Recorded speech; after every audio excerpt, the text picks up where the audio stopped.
जय निज अक्षरधाम राजत दिव्य स्वरूप धरन सो प्रकटे घनश्याम आत्यंतिक जीव मुक्ति करन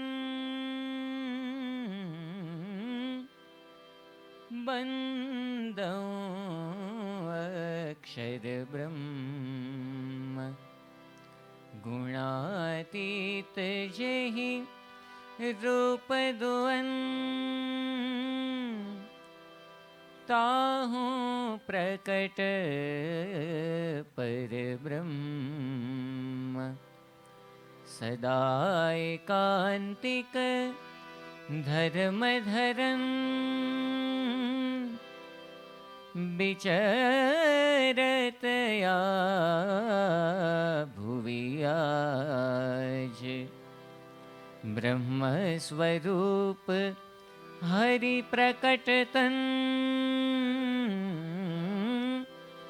प्रमुख जी महाराज बंदों जेहि मम गुरु चरण बंदों जेहि मम गुरु चरण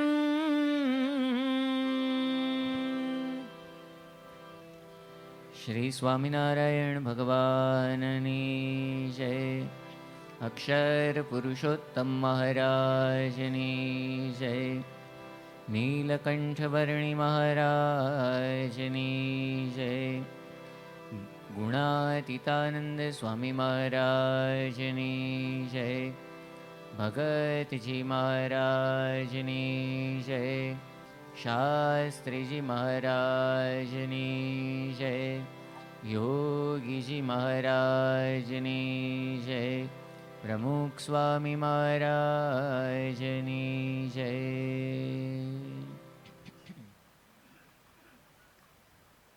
श्री स्वामिनारायण चरितमानस ग्रंथ अंतर्गत નીલકંઠવર્ણીની હિમાલય યાત્રા આપણે સૌ સાંભળી રહ્યા છીએ છેલ્લા 6 દિવસથી।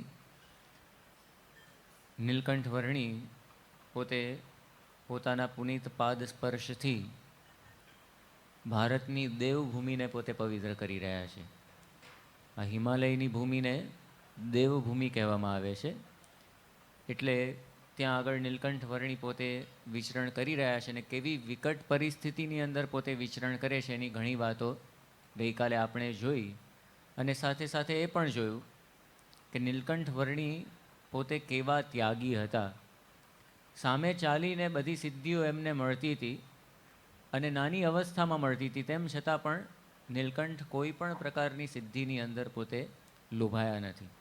કેવળ પોતાનું લક્ષ્ય જો માણસને સ્પષ્ટ હોય, અત્યંત સ્પષ્ટ હોય, તો જ પોતે આવી સિદ્ધિઓની અંદર એ લોભાય નહીં, બાકી ભલભલો એની અંદર ચલાયમાન થઈ જાય। પણ નીલકંઠવર્ણીનો અતિશય ત્યાગી સ્વભાવ આપણને દેખાય છે। એમનું તો એક જ મિશન હતું, એક જ લક્ષ્ય હતું કે અનંત જીવોનું મારે કલ્યાણ કરવું છે, એટલે એમની કલ્યાણ યાત્રા એ કોઈ પણ પ્રકારના પ્રલોભનોને લઈને એ અધવચ્ચે અટકી નથી, એ અવિરત ચાલુ જ રહી છે।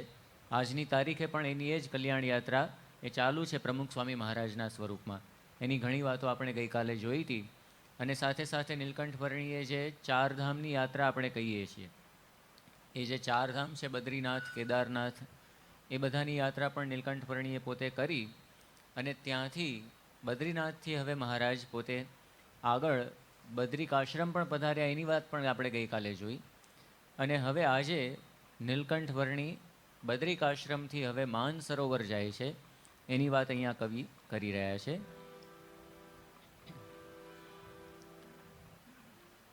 34 दिन पथ कठिन लंघावा तब मानस बटु सकुशल पावा 34 दिन पथ कठिन लंघावा, तब मानस बटु सकुशल पावा।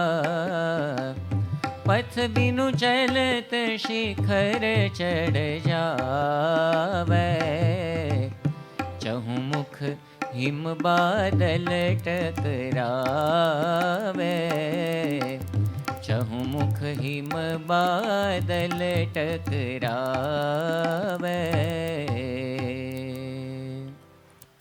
34 દિવસ સુધી ભૂખ્યા તરસ્યા નીલકંઠ વર્ણી સતત પોતે ચાલતા રહ્યા અને 34 દિવસના અવિરત શ્રમ પછી, અવિરત આ યાત્રા પછી પોતે સકુશળ માન સરોવર પહોંચ્યા.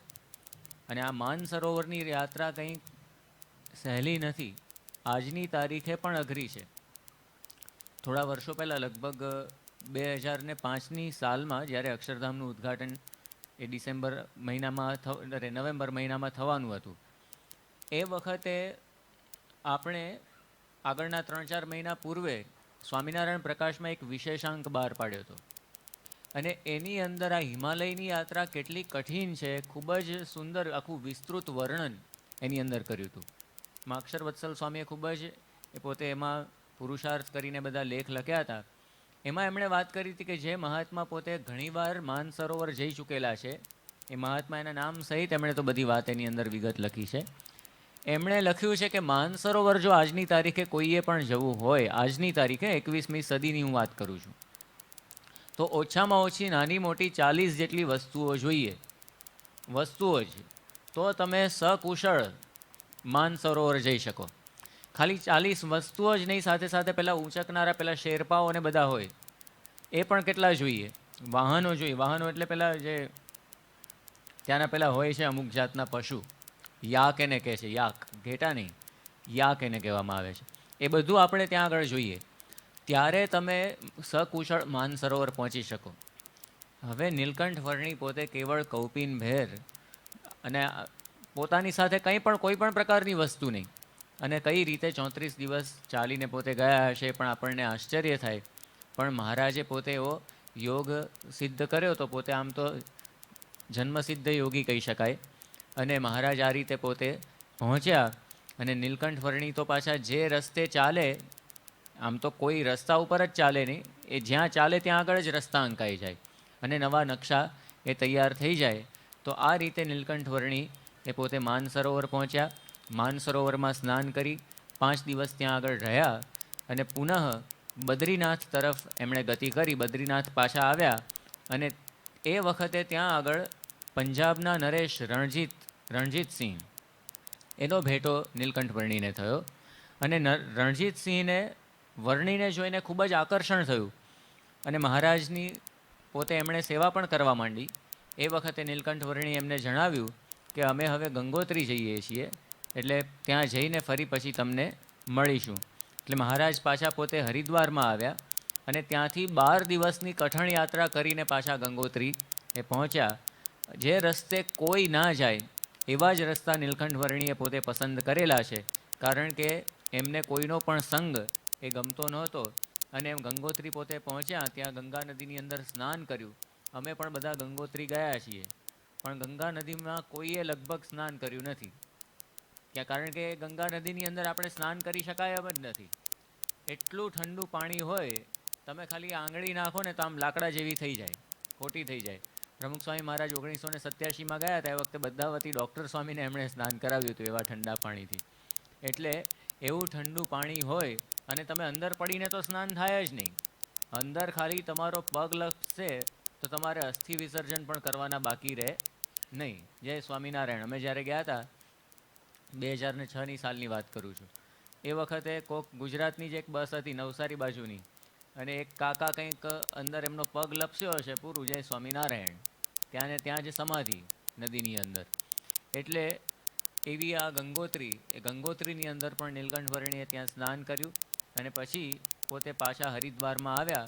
એ વખતે ફરીથી આ રાજા રણજીતસિંહ, જે પંજાબના નરેશ, એનો મેળાપ થયો અને એના બધા જ લાડકોડ ને એના ભાવ બધા પૂરા કર્યા અને મહારાજે એને ઉપદેશ પણ આપ્યો. અને મહારાજ હવે પોતે 1 વર્ષ પૂરું કરે છે પોતે ઘરથી નીકળ્યા, ગૃહત્યાગને બરાબર 1 વર્ષ પૂર્ણ થયું. પૂર્વે જ્યારે નીલકંઠ વર્ણીએ ગૃહત્યાગ કર્યો એ વખતે આખી અયોધ્યા નગરી રડતી હતી.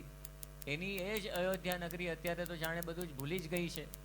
બધું જેમ હતું એમ બધું પુનઃ બધું ચાલતું થઈ ગયું છે. કારણ કે બધા પોતપોતાના કામ ધંધાની અંદર એવા મશગુલ છે કે આ નીલકંઠ વર્ણી કોણ છે એ પૂછવાની પણ તસદી એ કોઈએ ત્યાં આગળ લીધી નહીં. અને પછી અહીંયા વાત કરી એક મહારાજના દિવ્ય ચરિત્રની, કે મહારાજ પોતે ત્યાંથી પછી સરયુ નદી ઉપર પાણી ઉપર ચાલ્યા, અને એ પણ કેટલું 3 જોજન સુધી શ્રીજી નીલકંઠ વર્ણી પોતે પાણી ઉપર ચાલ્યા ગયા અને પછી ઉત્તર દેશમાં પહોંચ્યા. ઇતિ શ્રી સ્વામિનારાયણ ચરિતમાનસે ચિરંતન સુખાર્ણવે વન વિચરણ નામ દ્વિતીયે વિહારે પુનઃ હરિદ્વાર સાકેત પ્રાપ્ત નીલકંઠ બ્રહ્મચારી નામ ષોડશઃ કલ્લોલઃ.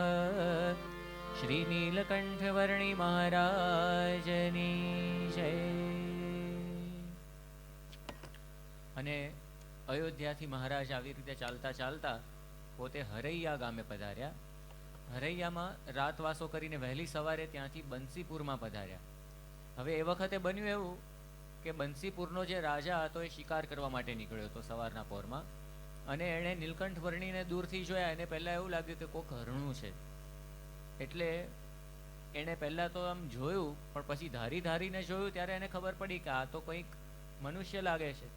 અને પછી નજીક જઈને જોયું તો આ બાલયોગી નીલકંઠનું સ્વરૂપ જોઈને જ પોતે એટલો મુગ્ધ થઈ ગયો કે ના પૂછો ને વાત. પોતે ઘોડા ઉપર બેઠો તો ઉતર્યો અને નીલકંઠ વર્ણીને બોલાવ્યા, એમની સાથે વાર્તાલાપ કર્યો અને એમને વિનંતી કરી કે આપ મારા રાજ્યમાં પધારો. એનો ભાવ જોઈને વર્ણી પોતે આવવા માટે તૈયાર થયા. પોતાના ઘોડા ઉપર રાજાએ નીલકંઠ વર્ણીને બેસાડ્યા અને પોતે ઘોડાની સરક પકડીને એ પોતે પોતાના મહેલની અંદર વર્ણીને લઈ આવ્યો.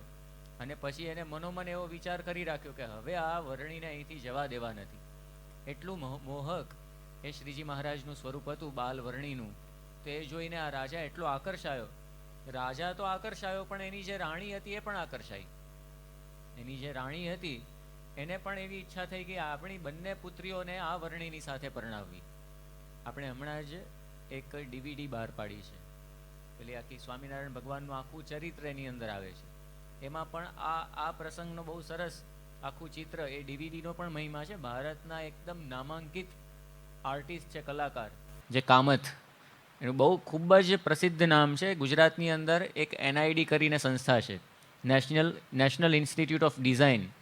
હવે એના બધા સ્ટુડન્ટ્સને પણ આ ભાઈ પોતે ભણાવવા માટે આવે. નેશનલ ઇન્સ્ટિટ્યૂટ ઓફ ડિઝાઇન એટલે આખું દુનિયાની અંદર સારામાં સારી જે ડિઝાઇનિંગ સંસ્થાઓ હોય ને એમાંની એક છે. જેવા તેવા સ્ટુડન્ટ્સને તો એની અંદર એન્ટ્રી જ ના મળે. એટલે એટલી સારી સંસ્થાની અંદર પણ જે ભણાવવા જાય ને એના સ્ટુડન્ટ્સ પણ જોઈને કહી દે કે આ કામથનો હાથ છે. એટલા સારા ભારત લેવલના આર્ટિસ્ટને આવું કંઈક બીજું કોઈ કામ તો પોતે લેતા જ નથી. ખાલી 10 જેટલા પેઇન્ટિંગ્સ કરે ને એનું પછી એક્ઝિબિશન થાય, એનું પ્રદર્શન થાય. તો આ તો આખું પુસ્તક શ્રીજી મહારાજના જીવનનું એમણે લખેલું છે. એટલે DVD પણ આપણે ખરેખર વસાવવા જેવી છે. આમ તો આપણે બહાર પાડી છે, જે ખાસ કરીને જે પરભાષીઓ હોય, જે ગુજરાતીઓ ના હોય અને જેઓ સ્વામિનારાયણ સંપ્રદાયથી તદ્દન અપરિચિત હોય, તો એને પણ પરિચય થાય આખો સ્વામિનારાયણ ભગવાનનો, એમના કાર્યનો, એમના સિદ્ધાંતોનો. એ હેતુસર બહુ સરસ આખી DVD એ સંતોએ મહેનત કરીને આખી એ તૈયાર કરી છે. તો એ ખરેખર આપણે વસાવવા જેવી છે. એમાં આખો આ પ્રસંગ છે કે નીલકંઠ વર્ણી એ પોતે ત્યાં આગળ પધાર્યા છે. પેલો રાજા ઓફર આપે છે, એમના ચરણોમાં પડી ગયો છે. અને પેલી રાણી એની 2 દીકરીઓ સાથે ત્યાં આગળ એ નીલકંઠ વર્ણીની પાસે આવે છે અને એને ઈચ્છા હોય છે કે બંનેને પરણાવી દઈએ. રાજાએ જ્યારે આ રાણીની પાસેથી આ વાત સાંભળીને પોતે ખૂબ જ રાજી થઈ ગયો કે બસ મારે પણ આ જ વિચાર છે, મારું બધું જ રાજપાટ આ વર્ણીને આપી દેવું અને સાથે સાથે બંને જે પુત્રીઓ છે એને પણ નીલકંઠને પરણાવી દેવી. હવે આ વાર્તાલાપ નીલકંઠ વર્ણીએ સાંભળ્યો અને પોતે મનની અંદર વિચારવા લાગ્યા. સુનહી બટુક મન में मुस्काने माई कजिए मुझको का जाने मैं पुरुषोत्तम अक्षरवासी मैं पुरुषोत्तम अक्षरवासी मायामय सब भ्रुकुटि विलासी, मौसन लागी लगन इह जाकी, मौसन लागी लगन इह जाकी, जनि मृति भटकनी भजहूँ ताकी, सुनहि बटुक मन में मुस्काने, सुनहि बटुक मन में मुस्काने, माइक जिय मुझको का जाने, माइक जिय मुझको का जाने। આ સાંભળીને નીલકંઠ વર્ણી પોતે હસવા લાગ્યા. જ્યારે આ બંને અરસપરસ રાજા રાણી આવી વાત કરતા હતા, નીલકંઠ વર્ણીને હસતા જોઈને રાજા રાણીને થયું કે આપણે આ લગ્નનો પ્રસ્તાવ મૂક્યો ને એટલે વર્ણી પોતે રાજી થાય છે. સંતો ઘણી વાર વાત કરે છે, પેલું નાનું બાળક હોય ને એને આપણે પૂછીએ કે તારે સાધુ થવું છે, તો આમ ખભા ઉલાડે, ના પાડે કે ના સાધુ નથી થવું, આમ હોઠ પણ એવા એને પોતે કરી દે. પણ જેવું કહીએ ને આપણે કે તારે લગ્ન કરવા છે તો એકદમ આમ હસવા માંડે, આમ શરમાઈને. નાનું છોકરું એને પણ આટલું હોય છે એમ મનની અંદર, લગ્ન કરવા એટલે શું કંઈક એને પણ ખબર હોય છે. સાવ નાનું છોકરું હોય એને પણ, નાના છોકરાને ક્યાં સાવ ગાંડો માણસ હોય ને એને ખબર હોય. કૃષ્ણપ્રિય સ્વામી વાત કરે છે, પેલા આલ્ફા હોય છે. આલ્ફા એટલે જેને આમ તો મેડિકલ સાયન્સની અંદર ડાઉન સિન્ડ્રોમ કહેવામાં આવે છે. એ ડાઉન સિન્ડ્રોમ જેને હોય ને, પછી એ ધોળિયાનો દીકરો હોય કે કાળિયાનો દીકરો હોય કે પછી આપણે ત્યાં હોય ભારતીયોનો દીકરો હોય, એ બધા જ એના ફેસ એક સરખા જ હોય, Mongolian style, Mongolian face. Mongolian એટલે જે પેલા ચાઇનીઝ હોય ને એ ટાઈપના જ એના બધા ચહેરા હોય છે બધાના. એટલે એક સરખા જ મોડલ તમે જોઈ લો. એટલે જેને આવો ડાઉન સિન્ડ્રોમ હોય તો. હવે એવા એક આપણા હરિભગતનો દીકરો હતો, એને કંઈક દીનુ મામા કેવું કંઈક નામ હતું એનું. હવે એને સંતોએ પૂછ્યું કે તારે લગ્ન કરવા છે? ના, એ સામે ચાલીને કે હા બસ લગ્ન કરવા છે એમ, આમ બે હાથ પાછા એવી રીતે એક્શન પણ કરે. એટલે સાવ ગાંડા હોય કે પછી નાના બાળક હોય એને પણ આ લગ્નની વાત આવે ને એટલે બધાને ગલગલિયા થવા માંડે છે. નીલકંઠ વર્ણીને પણ જે હસવું આવ્યું એટલે હસવું જોઈને પેલા રાજા રાણીને મનમાં એવું થયું કે આમને પણ બસ પરણવાની ઈચ્છા છે. પણ નીલકંઠ વર્ણી તો જુદી રીતે હસતા હતા. એ માઈક જીવ મુझको કા જાને, અહીંયા જે વાત આવી ને એ હસતા હતા શેના ઉપર? આ બધા માઈક જીવો ઉપર, કે મને શું સમજે છે આ લોકો. મેં પુરુષોત્તમ અક્ષરવાસી માયામય સબ ભ્રુકુટી વિલાસી. આ આખું માયામય જગત એ તો મારી ભ્રુકુટીનો એક વિલાસ છે. મેં ખાલી એમ જોયું એમાં તો આખું જગત ઉત્પન્ન થયું છે. હવે આ લોકો મને શું સમજી શકે? એટલે એમના મનમાં તો એ રીતે પોતે વાત કરતા હતા. લગ્નની સાથે તો એમને બિલકુલ લેવા દેવા જ નહોતી. આપણે શરૂઆતમાં જ જોયું, પોતે જ્યારે ગૃહત્યાગ કરીને નીકળ્યા છે એ વખતે એમના જ ઘરની અંદર પેલા નિહાલ મિશ્ર પોતાની કન્યા ચંદ્રકળા એને લઈને પોતે આવ્યા હતા. માગું નાખવા માટે જ પોતે આવ્યા હતા. પણ તેમ છતાં પણ નીલકંઠ વર્ણીએ જાણ્યું કે મારા લગ્ન કરાવી દેશે આ રામપ્રતાપભાઈને બધા, એટલે પોતે ગૃહત્યાગ કરીને એ નીકળી પડ્યા. તો એ તો ત્યાગ એમણે કર્યો જ, તો પોતે આવો મોટું રાજપાટ મળે છે. આગળ પેલા મઠનો ત્યાગ કર્યો, અહીંયા આખું રાજપાટ એમને મળે છે, 2 કન્યાઓ સામે ચાલીને મળે છે. પણ તેમ છતાં પણ વર્ણી એની અંદર પણ એ લલચાતા નથી.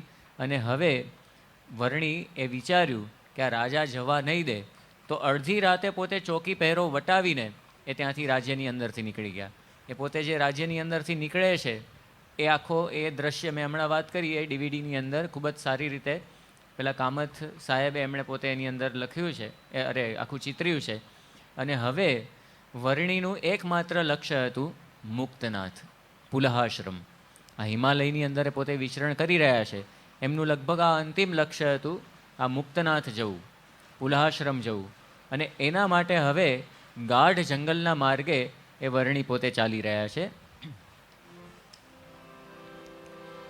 વર્ણી ચલત ઘન કાનન માહી, બરખારી તુઈત ઉતરહી છાઈ, મેઘાડંબર અંબર ગાજે, मन हूँ इंद्र की नौबत बाजे, गगन बिजुरिया चमकत भारी, मन हूँ इंद्र ने असी कर धारी, जो मत मेरी छटहनिया डोले, तीछन रव करी मोरा बोले, बरसत में हा मूसल धारी, छलकत नदियाँ चहु दिसिवारी, पथ बिच गाँव गुजर गए नाना, एक मास बरु चलत वीराना,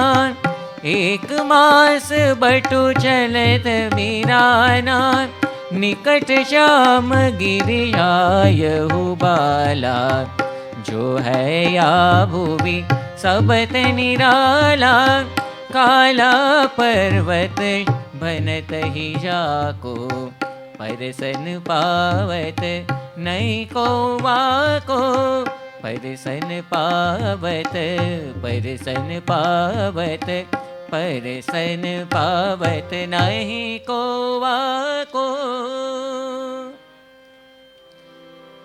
कानन अतिशय गाढ़ जहाँ, दरसत नहीं को देश, अज हुन सूरज किरण पड़ी, गयो न पार मुनीश। નીલકંઠ વર્ણીએ એવો રસ્તો પસંદ કર્યો છે એકદમ ગાઢ જંગલનો. અહીંયા છેલ્લે તો વાત કરી કવિએ કે હજી સુધી સૂર્યનું એક કિરણ એની ધરતી ઉપર પડી શક્યું નથી, એવું ગાઢ જંગલ, એમાં નીલકંઠ વર્ણી પોતે વિચરણ કરી રહ્યા છે. એની કંઈક ઝાંખી આપણે પ્રદર્શનની અંદર ગાંધીનગર અને દિલ્હીમાં પણ એ કરીએ છીએ. અને એમાં પણ અધૂરામાં પૂરું વર્ષા ઋતુ હતી, એટલે પુષ્કળ વર્ષા પણ થઈ રહી હતી. મેઘાડંબર અંબર ગાજે, આકાશની અંદર બધા વાદળાના ગડગડાટ એ સંભળાતા હતા. મન હું ઇન્દ્ર કી નોબત વાજે, જાણે કે ઇન્દ્ર નોબત વગાડતો હોય એવું આખું વાતાવરણ ત્યાં આગળ સર્જાયું હતું. ગગન બિજુરિયા ચમકત ભારી, આકાશમાં ખૂબ જ ભારે કડાકા ને ભડાકા સાથે વીજળીઓ ચમકતી હતી. મન હું ઇન્દ્રને અસી કર ધારી, જાણે ઇન્દ્રએ પોતે તલવારબાજી શરૂ કરી દીધી હોય એવું આખું વાતાવરણ ત્યાં આગળ રચાયું હતું. અને એમાં પણ પાછા કેટલા બધા જંગલી પશુઓ એની વચ્ચે એ વિચરણ કરવાનું, અને એમાં પણ બધા વૃક્ષો પણ હાલતા ડોલતા હતા, કારણ કે ઝંઝાવાત પણ હતો. હવે અને એ બધાની વચ્ચે નીલકંઠ વર્ણી પોતે કાલા પર્વત ભનત હી જાકો, પરસન પાવત નહીં કહું વાકો, જે કાળો પર્વત જેને કહેવામાં આવે છે ત્યાં આગળ પોતે પહોંચ્યા. અને પછી આગળ હવે વાત કરે છે કવિ કે કેટલી કઠિનાઈઓ એનો સામનો કરીને નીલકંઠ વર્ણી પોતે એ વિચરણ કરે છે, છતાં પણ પોતે સંપૂર્ણ નિર્ભય છે, કોઈ પણ પ્રકારનો ભય એમને નથી. તો એ નીલકંઠ વર્ણીનું સુંદર વર્ણન હવે હરિગીત છંદની અંદર એક કવિ પોતે કરી રહ્યા છે. અંધાર ચહું દિશી ગાઢ છાયો, સઘન વન રાજી જहाँ, भुवि किरण पर सत नहीं कबू, रजनी दिवस दो समतहा, पथनादि सही कछु गमन को, अति निबिड़ कंटक छा रहे, अस बन भमय नीलकंठ निर्भय, पाँव नंगे जा रहे, अस बन भमय नीलकंठ निर्भय, पाँव नंगे जा रहे।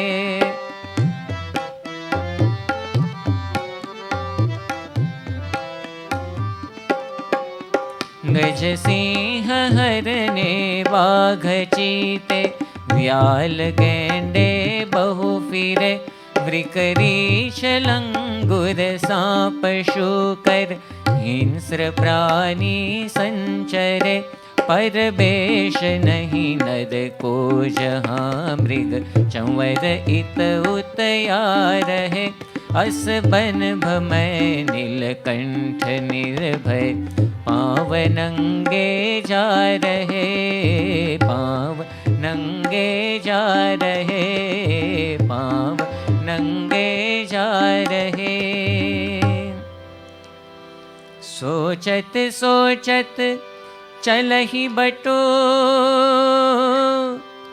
पथ भूले उसका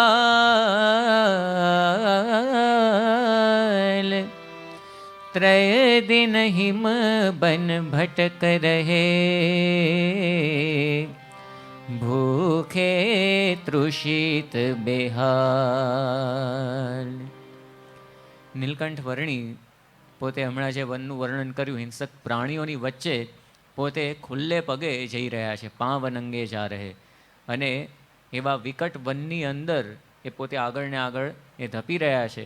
અને એવી રીતે 3 દિવસ સુધી એ સતત પોતે આ વનની અંદર ભૂખ્યા તરસ્યા ચાલ્યા, અને પછી તો અંતે મૂર્છિત થઈ ગયા, કારણ કે શરીરની અંદર એવી શક્તિ રહી નહીં, અને પોતે પડી ગયા ધરતી ઉપર. અને થોડી વાર પછી પોતે સ્વસ્થ થયા અને હળવે હળવે આગળ ચાલ્યા. અને ત્યાં આગળ એમણે જોયું તો એક સરોવર હતું, એની અંદર એમણે સ્નાન કર્યું અને શાલિગ્રામને પણ નવડાવ્યા. અને ત્યારબાદ નજીકમાં એક વૃક્ષ હતું, એ વૃક્ષની નીચે વર્ણીએ પોતે વિરામ કર્યો. આપણને જોવા મળે કે આટલી મુશ્કેલીઓ તેમ છતાં પણ નીલકંઠ વર્ણીની કલ્યાણ યાત્રા જરા પણ અટકતી નથી, જરા પણ વિરમતી નથી, કારણ કે જીવોના કલ્યાણ કરવાની એક નેમ સાથે એ વર્ણી પોતે આગળ વધી રહ્યા છે. એકવાર આ મહારાજનું આ વિચરણ છે, મેં આગળ હમણાં વાત કરી એ પ્રમાણે, એ ખાલી આ વન વિચરણ કર્યું એ દરમિયાન જ એમણે વિચરણ કર્યું એવું નથી, ત્યાર પછી પણ એમણે આ વિચરણ ચાલુ જ રાખ્યું છે. જ્યારે ગાદીએ આવ્યા ત્યાર પછી પણ વસ્તીની અંદર પણ એમણે વિચરણ કરેલું છે. શ્રીજી મહારાજ એકવાર વિચરણ કરતાં કરતાં આધોઈ ગામે પધાર્યા હતા, કચ્છ બાજુ, અને ત્યાં કરણીબાને ત્યાં મહારાજ પોતે જમ્યા, અને જમીને પછી પોતે સૂતા. તો એ વખતે કરણીબાએ જોયું તો પગની અંદર મહારાજને કાંટા વાગ્યા હતા. એમણે વારાફરતી એક એક કાંટો કાઢ્યો તો 18 જેટલા કાંટા શ્રીજી મહારાજના ચરણમાંથી નીકળ્યા. એટલે આવું પણ વિચરણ પછી પણ મહારાજે કરેલું છે, ખાલી વર્ણિવેશ જ કર્યું એવું નથી.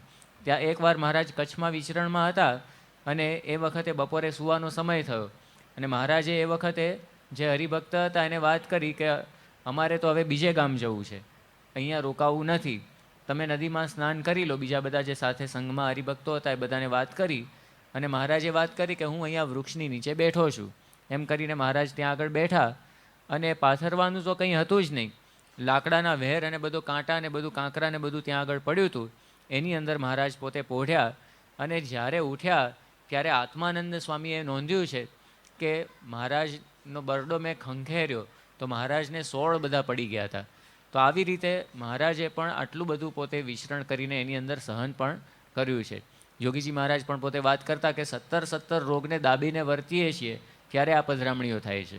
ગુણાતીતાનંદ સ્વામીના જીવનમાં પણ આ વસ્તુ જોવા મળે. સ્વામીએ પણ વિચરણ કરવામાં કોઈ દિવસ પોતાના દેહની તમા રાખી નથી, અને પોતે વિચરણ કરેલું છે. એકવાર વરતાલનો સમયો કરીને જૂનાગઢ પાછા જતા હતા, એ વખતે સ્વામી પોતે માંદા પડ્યા હતા, અને શરીરે સારું નહોતું. આમ તો વરતાલની અંદર જ એ વખતે આચાર્ય મહારાજ રઘુવીરજી મહારાજને ચિંતા થઈ કે સ્વામીને આ પેટનું આખું દર્દ એ શરૂ થયું છે, તો કંઈક મટે તો સારું. સ્વામીનું શરીર પણ સુકાઈ ગયું હતું. એટલે એ વખતે રામદાસ સ્વામી, જે પૂર્વાશ્રમમાં રવજી સુતાર હતા અને વૈદુ જાણતા હતા, રામાનંદ સ્વામીના પોતે શિષ્ય, અને રામાનંદ સ્વામીએ જેમને વૈદુ શીખવાની વાત કરી હતી ને પોતે શીખ્યા હતા, અને એમને રઘુવીરજી મહારાજે ભલામણ કરી કે તમે આ ગુણાતીતાનંદ સ્વામીનો રોગ મટાડો. અને પછી સ્વામી પોતે બરવાળાથી પસાર થતા હતા, કારણ કે બરવાળા રસ્તામાં આવે જૂનાગઢ જતા, એટલે એ વખતે રામદાસ સ્વામી પોતે બરવાળા જ રહેતા, એમને બરવાળાનું પાણી વિશેષ ફાવતું હતું. એટલે રામદાસ સ્વામીએ જ્યારે ગુણાતીતાનંદ સ્વામીને જોયા એટલે સ્વામીને કહ્યું કે સ્વામી, આ મારી દવાઓ છે એ લેવા માટે તમે મહિનો અહીંયા રોકાઈ જાઓ તો સારું, કારણ કે જો અહીંયા મહિનો રોકાશો, મારો 1 મહિનાનો કોર્સ છે, રોજ એક ગોળી લેવાની છે. એક ગોળી તમે લેશો એમાં 18 વાર તમારે સ્નાન કરવા જવું પડશે, શૌચ માટે જવું પડશે. એટલે એમાં વિચરણ કરવાની કોઈ તમને આમ મજા નહીં આવે, એટલે અહીંયા જ તમે રોકાવો. ગુણાતીતાનંદ સ્વામીએ એ વખતે વાત કરી કે જો મહારાજે એક ગામનું કલ્યાણ સોંપ્યું હોત તો અહીંયા હું રોકાઈ જાત, પણ મહારાજે તો અનંત કોટી બ્રહ્માંડનું સોંપ્યું છે. જો હું અહીંયા રોકાવું, આખો સોરઠ બધો અહીંયા આવે, એ તમને નહીં પોસાય. તમે એક કામ કરો, તમારી જે દવાઓ છે મને આપી દો, હું રસ્તામાં લઈ લઈશ. સતત વિચરણ દરમિયાન ગુણાતીતાનંદ સ્વામીએ આવો કોર્સ પૂરો કર્યો છે આખો દવાનો. અને પોતે જ્યારે પહોંચ્યા જૂનાગઢ 1 મહિના પછી, ત્યારે છેલ્લી ગોળી બાકી હતી, અને એ વખતે એમના પેટની જે તકલીફ હતી એ પણ મટી ગઈ હતી. એટલે આપણને જોવા મળે છે કે આ ગુણાતીત સત્પુરુષોએ કેટલા કષ્ટો વેઠીને એ આજની તારીખે પોતે વિચરણ એ ચાલુ ને ચાલુ જ રાખ્યું છે. આજે પ્રમુખ સ્વામી મહારાજના જીવનમાં પણ જોવા મળે કે હજી સુધી પોતે અથાગ વિચરણ એ પોતે કરી રહ્યા છે. હવે તો એમની આટલી ઉંમર થઈ એટલે એટલો આરામ કરે છે, પણ છેક અત્યાર સુધી પ્રમુખ સ્વામી મહારાજે એવું વિચરણ એ કરેલું છે. 1980ની સાલમાં જ્યારે અમેરિકા પધાર્યા તો એ વખતે આંખે આમ ઝામર થવાની અણી આવી ગઈ. આમ પેલી મોજડી હતી એ પણ દેખાય નહીં કે જમણા પગની છે કે ડાબા પગની. ડાબા પગની મોજડી જમણા પગમાં અને જમણા પગની ડાબા પગમાં પહેરવા માંડ્યા. અને એ વખતે સાથે જે સંતો હતા એમણે પૂછ્યું સ્વામીને કે સ્વામી કેમ આમ? એ વખતે સ્વામીએ કહ્યું કે દેખાય છે જ ક્યાં. પછી તો ડૉક્ટરને બતાવ્યું. ડૉક્ટરે કહ્યું કે મારા જો પિતાશ્રી હોય તો તાત્કાલિક હું ઓપરેશન કરાવું, કારણ નહીં તો આંખ જાય એવું છે. સ્વામીએ કહ્યું કે એમ નહીં, આપણે તો હરિભક્તોને પૂછવું પડે, કારણ કે અત્યારે એ લોકોએ બધું આયોજન પધરામણીનું અને વિચરણનું કરી રાખ્યું હોય. આપણે ઓપરેશન કરાવીએ ને પછી આરામ કરવો પડે, તેમાં કેટલો બધો એ લોકોનો બધો કાર્યક્રમ બધો અપસેટ થઈ જાય. એટલે હંમેશા હરિભક્તોને માટે એ સ્વામીએ કોઈ દિવસ પોતાના દેહની પરવા એ કરી નથી. તો એ જ નીલકંઠની કલ્યાણ યાત્રા આજની તારીખે પણ એ ચાલુ છે, એની આપણને પ્રતીતિ થાય, કારણ કે એમને કલ્યાણ કરવાની કેટલી બધી શ્રદ્ધા છે. શ્રીજી મહારાજે લોયાના 12મા વચનામૃતમાં આ રીતનો પ્રશ્ન પૂછ્યો છે કે એમ છતીદેહ બ્રહ્મરૂપ કઈ રીતે થવાય. મહારાજે ત્યાં વાત કરી છે કે ઉત્કૃષ્ટ વક્તા મળે ને એવા ઉત્કૃષ્ટ શ્રોતા મળે, એ બેનો સંગમ થાય ને તો છતીદેહ આપણે બ્રહ્મરૂપ થઈ શકીએ. પણ એક ઉત્કૃષ્ટ આપણને વક્તા તો મળી ગયા છે. હવે જે લોઢાના 2 છેડા ગરમ હોય ને તો સાંધો બાજે, એક છેડો ગરમ હોય એમાં કંઈ સાંધો બાજે નહીં. તો એમનો તો છેડો ગરમ છે, પણ આપણામાં એમને જેટલી શ્રદ્ધા છે એના 100મા ભાગની પણ શ્રદ્ધા જો હોય ને તો પણ આપણું ઘણું કામ થઈ જાય. તો આ જનકલ્યાણની નેમ સાથે એ નીલકંઠ વર્ણી પોતે વિચરી રહ્યા છે. અને પછી એક વૃક્ષની નીચે પોતે પહોંચ્યા. થાક એટલો બધો લાગ્યો હતો કે ના પૂછો ને વાત, અને ભૂખ તરસ પણ એટલા બધા હતા. એટલે હનુમાનજીને એમણે ધ્યાન કરીને બોલાવ્યા. હનુમાનજી સેવામાં આવી ગયા અને વર્ણીની આજ્ઞાથી પોતે ફળ લઈ આવ્યા અને વર્ણીને જમાડ્યા, અને ઘાસની સુંદર પથારી પણ એમના માટે કરી આપી અને એમને પોઢાડ્યા. અને ત્યાં તો થોડી જ વારમાં આખું વાતાવરણ પલટાવા માંડ્યું. પવન સનન નન સહસા ગાજા, મન હું કાલ રન સિંગા બાજા. પવન સનન નન સહસા ગાજા, મન હું કાલ રન સિંગા બાજા. बरखारी तो घन शावन लागे, सोवत प्राणी सब ही जागे. बरखारी तो घन छावन लागे, सोवत प्राणी सब ही जागे. गड़ गड़ गरजत मेघ पारी, दमकत बिजुरी गगन मंजारी. पवन सनन नन सहसा गाजा, मन હું કાલ રન સિંગા બાજા. પવન સનન નન સહસા ગાજા, મન હું કાલ રન સિંગા બાજા. અહીંયા કવિએ વર્ણન કર્યું કે અચાનક જ એકદમ જોરદાર પવન ફૂંકાવા માંડ્યો. કંઈક આમ હતું જ નહીં ને અચાનક પવન આવી રીતે ફૂંકાવા માંડ્યો. મન હું કાલ રણસિંગા બાજા, જાણે કે કાળનું રણસિંગું વાગ્યું હોય એવું વાતાવરણ ખડું થઈ ગયું. અચાનક વાદળા ચડી આવ્યા અને જાણે આમ વર્ષા ઋતુ આવી ગઈ હોય એવું તોફાન બધું શરૂ થઈ ગયું. ગડગડ ગરજત મેઘ અપારી, અચાનક જ આકાશમાં વાદળા બધા ગડગડાટ કરવા માંડ્યા. દમકત બિજુરી ગગન મંજારી, અને એકદમ વીજળી પણ ચમકવા માંડી. અને પછી કવિ પોતે વર્ણન કરે છે, आयो काल भैरव तहाँ, दीन्ही तीव्र आवाज. भूत पिशाच से कहन लगा, खाहु मिल्यो है खाज. એ વખતે આ કાળ ભૈરવ એ ત્યાં આગળ આવ્યો. જે કંઈ આ પરાક્રમ હતું એનું હતું, અને એની સાથે પછી રાક્ષસ ગણ પણ હતો, ભૂતગણ પણ એની સાથે બધો હતો, ભૂત પિશાચ એ બધા પણ એની સાથે હતા. એણે એ વખતે બધાને વાત કરી કે હવે તો આજે આપણને આપણું ખાણું મળ્યું છે, આપણો ખોરાક મળ્યો છે. અને એ કાળ ભૈરવ કેવો હતો, એનું ખૂબ જ સુંદર વર્ણન અહીંયા કવિએ કરેલું છે. ખાલી હું બોલીશ ને ગાઈશ નહીં તો પણ આપણને સાંભળવાની મજા આવે એવું રોચક આખું વર્ણન એ કવિ અહીંયા કરી રહ્યા છે કાળ ભૈરવનું. ગલમુંડમાલા અતિકરાલા શરીરકાલા મેષ હે મુહશવકુડાલા રક્તનાલા બહેત જાય હમેશ હે ચિક્કર હિ ચાલા સ્રવતલાલા તીવ્ર ભાલા કેશ હે કપિદ્રિગ નિહાલા ભૈરકાલા યહી તિન કહુ વેશ હે. હજી આગળ વર્ણન કરે છે. પૈશાચ ગન અરુભૂત ડાકિની શાકિની પીછુ ધાવહી અનગનિત સેના કાલ ભૈરવ લે ચઢ્યો તહ આવહી હનુમંત હાંક લગાઈ તીવ્ર નિનાદ ચહુ દિશી છાવહી નિદ્રા કપટ બટુ સો રહે લવલેશ ભીતિ ન પાવહી. આટલું આપણે ખાલી બોલીએ એમાં પણ આખું વાતાવરણ ખડું થાય એટલું સરસ વર્ણન અહીંયા કર્યું છે. કાળ ભૈરવ કેવો હતો? ગલમુંડમાલા, ગળાની અંદર ખોપરીની માળા એણે ધારણ કરી હતી. અતિ કરાલા, અતિશય વિકરાળ એનો વેશ હતો. શરીર કાલા મેષ હે. પછી મુહ શવકુડાલા, મોઢાની અંદર મળદું નાખ્યું હતું એણે, ચાવતો હતો. રક્તનાલા બહેત જાય હમેશ હે, અને જાણે રક્તનું નાળું એ વહી જતું હતું, એટલે કે આમ લોહીની ધાર વહી જતી હતી. ચિક્કર હિ ચાલા, એટલે કે એકદમ ચીસ પાડીને પોતે ચાલતો હતો. સ્રવતલાલા તીવ્ર ભાલા કેશ હે, એના કેશ પણ કેવા છે? ભાલા જેવા એના કેશ છે. કપિદ્રિગ નિહાલા ભૈરકાલા યહી તિન કહુ વેશ હે. એણે પોતાની આંખોથી આ કપી એટલે કે હનુમાનજીને જોયા એટલે પોતે એકદમ રાજી થઈ ગયો. પૈશાચ ગન અરુભૂત ડાકીની શાકીની પીછું ધાવહી, એની પાછળ પાછળ આ પિશાચ, ભૂત, ડાકીની, શાકીની એ બધા પણ દોડતા હતા. અનગણિત સેના કાલ ભૈરવ લે ચડ્યો તહ આવહી. અનગણિત, અગણિત આ બધા ભૂતગણ, પછી બધા પિશાચ ને બધાને લઈને પોતે ત્યાં આગળ આવ્યો હતો. હનુમંત હાંક લગાઈ તીવ્ર નિનાદ ચહુ દિશી છાવહી. એ વખતે હનુમાનજીએ જોરદાર હોંકારો કર્યો, પડકારો કર્યો એની સામે. અને અહીંયા વાત કરી કે નિદ્રા કપટ બટુ સો રહે લવલેશ ભીતિ ન પાવહી. નિદ્રાના બહાને બટુ એટલે કે નીલકંઠ વર્ણી તો પોતે સૂતા હતા, આટલું બધું થતું હતું તેમ છતાં પણ એમની ઊંઘ ઉડી નહોતી. હવે આ તો ભગવાન છે, બધું જ પોતે જાણતા હોય, બધાને શક્તિ આપનારા પણ એ છે, બધાના અંતર્યામી છે.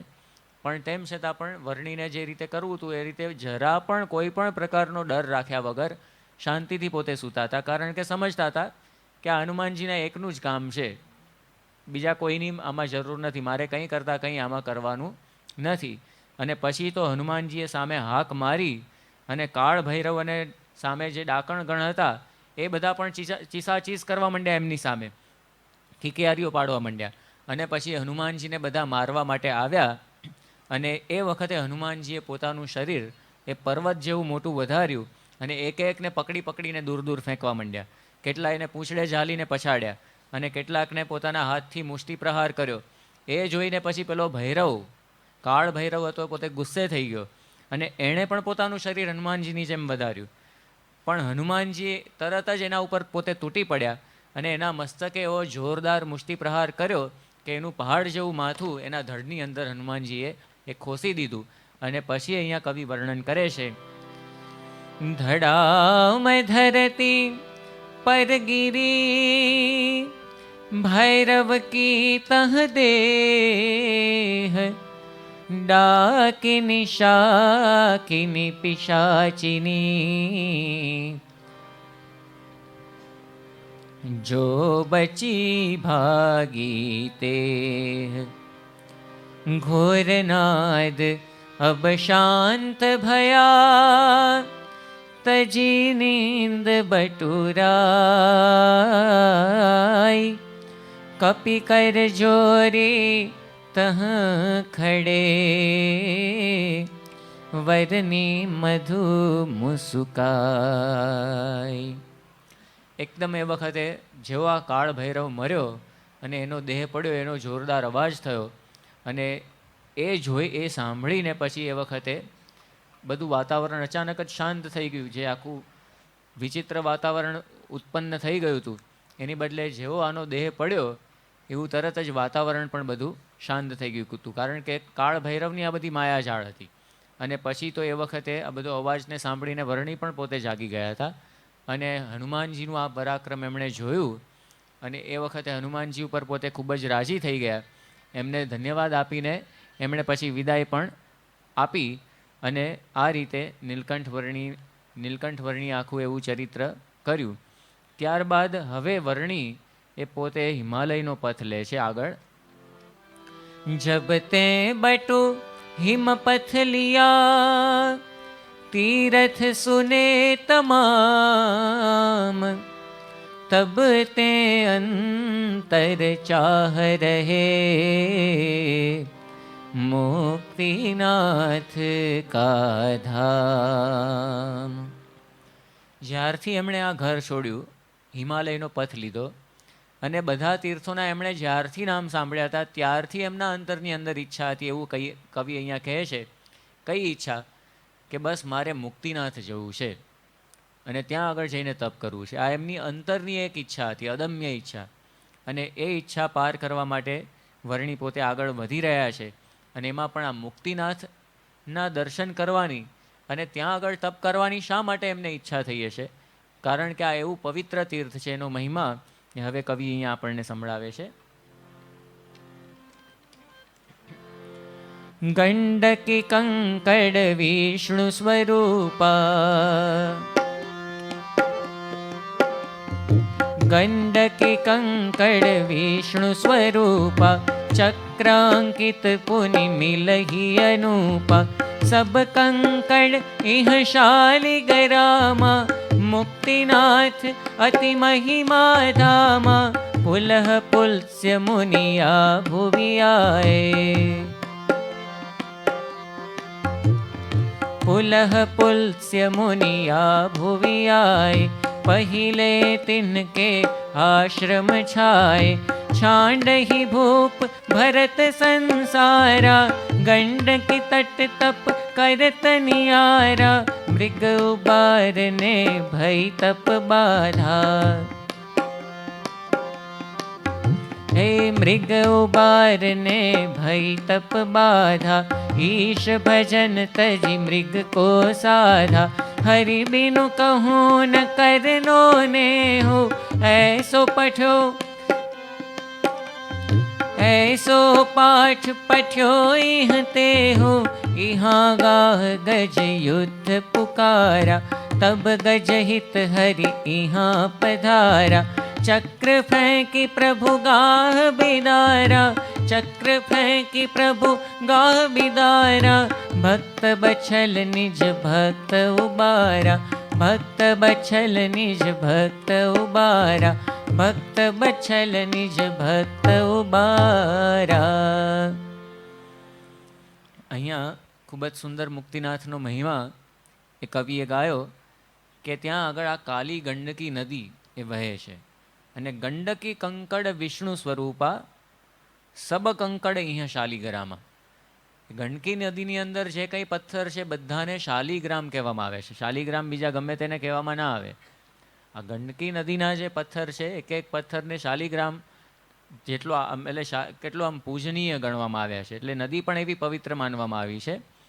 પછી સાથે સાથે બીજી પણ વાત કરી આ ધામનો મહિમા કે સર્વપ્રથમ તો પુલહ ઋષિ પુલત્સ્ય ઋષિ આ ઋષિઓના આશ્રમ ત્યાં આગળ એ થયા. એ લોકોએ ત્યાં આગળ તપ કર્યું અને ત્યારબાદ જે ભરત એ ત્યાં આગળ આવ્યા. આગળ જે મેં વાત કરી પુલહ અને પુલત્સ્ય એ પુલહ ઋષિનો આશ્રમ થયો એના ઉપરથી ત્યાં આગળ પુલહાશ્રમ એવું નામ પડ્યું છે.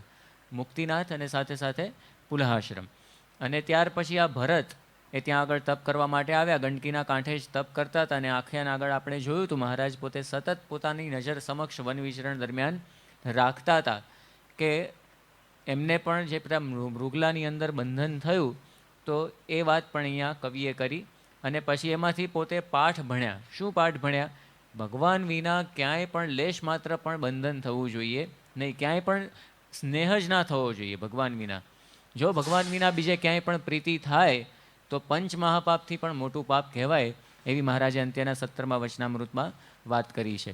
અને સાથે સાથે એક ત્રીજો પ્રસંગ પણ આ જ સ્થળનો એ અહીંયા કવિએ યાદ કર્યો કે ઇહા ગાહ ગજ યુદ્ધ પુકારા.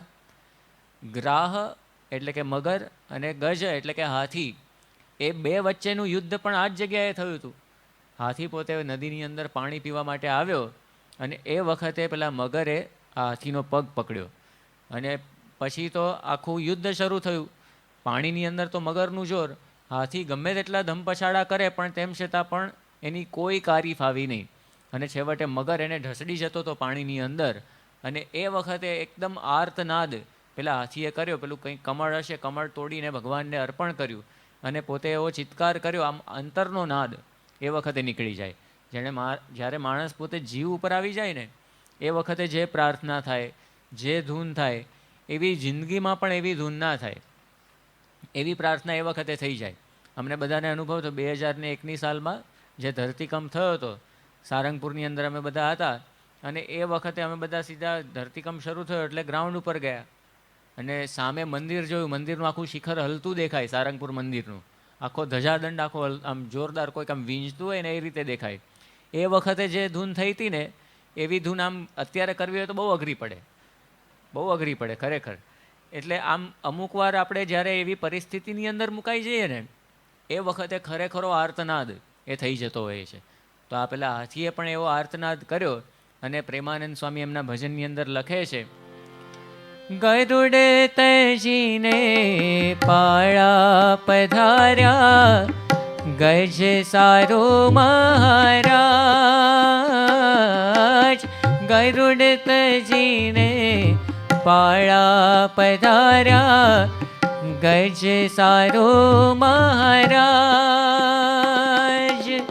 એવી રીતે તમે આવો દયાળુ, એવી રીતે તમે આવો દયાળુ, કરવા મારા કાજ જીવો, ગુના કરીને માફ. પધારો ને સહજાનંદજી હો, ગુના કરીને માફ.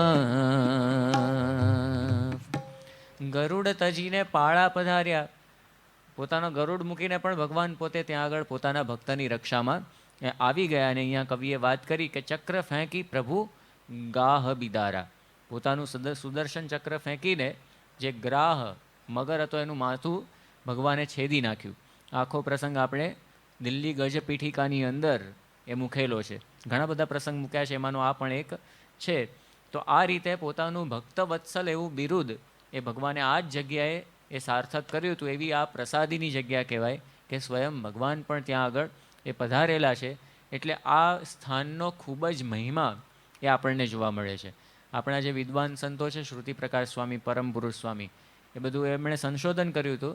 તો મહારાજ પોતે વન વિચરણ દરમિયાન આખા ભારતમાં આમ તો ગોદહન માત્ર જ પોતે રોકાતા ને, પણ આવી અમુક એવી વિશિષ્ટ જગ્યાઓ છે, એ જગ્યામાં મહારાજ પોતે જ્યાં ઘણું રોકાયા છે. તો શા માટે રોકાયા છે એની પાછળ આપણે જોઈએ ને તો આવી કથાઓ રહેલી છે, ને એ સ્થાનનો વિશેષ મહિમા એ જોઈને શ્રીજી મહારાજ પોતે ત્યાં આગળ રોકાયા છે.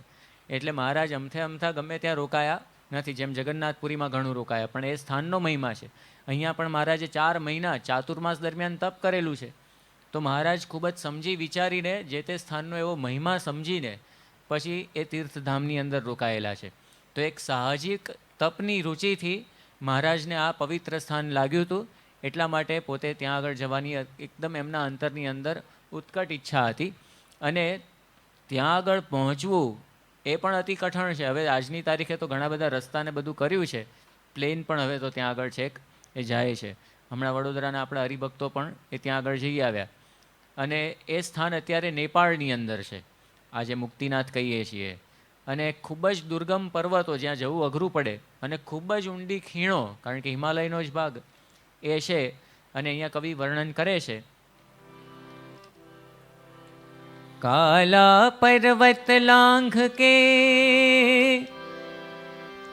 નાકો જાવત પાર, ગાઢ ખોહ में फंस मरे,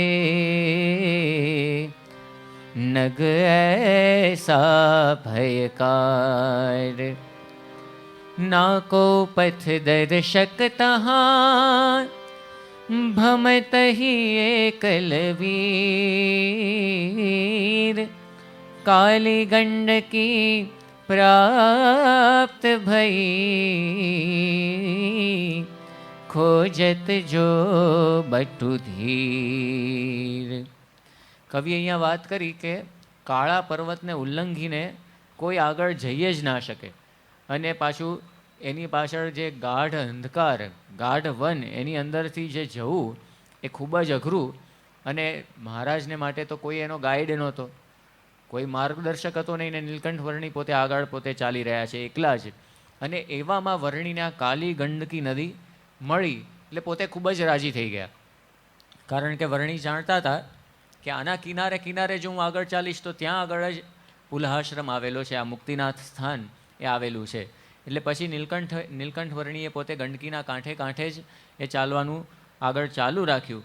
અને ગંડકીના તીવ્ર વેગ સાથે નીલકંઠ પોતે આગળ ને આગળ વધવા માંડ્યા. પેલા ગંડકીનો વેગ હતો એની વિરુદ્ધ દિશામાં એ પોતે આગળ એ ચાલતા હતા. અને આગળ ચાલતા ચાલતા તાતો પાણી એ સ્થળે પોતે પહોંચ્યા. એના રસ્તે તાતો પાણી પથ બટુ પાયો, ઇહ તેના કછુ પથ દ્રિગવાયો. આગે ડગર નહીં, આગે ડગર નહીં, કछु સૂઝા. જનુ અંધિયારે દીપક બૂઝા. ઠાઠે તહવા सोचत रहा, पथ भटक्यो यह खोह था. अन्नपूर्णा रुधवल गिरि बीचो, गहन घाटी अति दुर्गम गीचो. तामे अटके धर्म कुमारा, अब जावन को नहीं को चारा. हा मन सामन अचल विशाला, चहुमुख झरत रहे जलनाला. वापस जान को उर नहीं भावे, पुलहाश्रम जावन मति चाहे. गंडकी तट तप करन कुचाहा, सो नहीं छांडत बटुति नरा. बैठत निश्चल मन करी, सूझत कछु न उपाय. दरसत एक पुरुष तहाँ, बटु पद परसन आय. बटु पद परसन आय. આ તાતોપાની સ્થળે મહારાજ પહોંચ્યા પછી આગળ એમને કોઈ રસ્તો જ સૂઝે નહીં. કારણ કે આગળ તો મોટો આખો પર્વત, કઈ રીતે એને વિંધીને આગળ જવું. અહીંયા કવિએ વાત કરી કે અન્નપૂર્ણારૂ ધવલગીરી. અન્નપૂર્ણા અને ધવલગીરી જેને કહેવામાં આવે છે, એની અતિશય દુર્ગમ ઘાટી અને એની પાછી ખીણ પણ એવી મોટી. હવે સામે બે આવા મોટા પર્વતને એની ખીણની અંદર પોતે હતા. કઈ રીતે આ પર્વતને ઉલ્લંઘીને એ જવું. અને પોતાને તો અતિશય અંતરમાં ઈચ્છા હતી કે આ મારે પુલહાશ્રમ જવું જ છે, નિર્ધાર એમને હતો. અને પણ સામે આવું વિઘ્ન, કઈ રીતે આગળ વધવું. પાછું તો જવાનું જરા પણ એમના અંતરમાં એમ મન નહોતું. એટલે પોતે પોતાનું મન નિશ્ચળ કરીને ત્યાં આગળ બેઠા. શું કરવું શું ના કરવું એ અવઢવની અંદર પોતે હતા. અને એ વખતે એક પુરુષ એમણે પોતે ત્યાં આગળ જોયો. હવે નીલકંઠ વર્ણીને તો કંઈ પાછા જવાની એવી ઈચ્છા હતી જ નહીં. એ તો પોતે અતિશય મક્કમ હતા. અને આ પુરુષ એમની પાસે આવ્યો. એ પુરુષ બીજું કોઈ નહીં પણ હિમાલય. એ પોતે મનુષ્યનું રૂપ ધારીને નીલકંઠ વર્ણીની સેવામાં એ વખતે ત્યાં આગળ આવ્યા. અને નીલકંઠ વર્ણીને એમણે વિનંતી કરી, કહ હિમગીરી, કહ હિમગીરી બેઠે કે હેતુ. કરો સેવના કુટુંબ સમેતુ. प्रभो आप नर नाट्य विहारी, कबहु न को से करते यारी. हस्तामल ब्रह्मांड अनंता, आप शक्ति से चेतन बनता, ना कछु अगम दिसत है तो ही। नाथ दीजिए सेवा मोही, कह हिमगिरि बैठे के हेतु। करो सेवना कुटुंब समेत,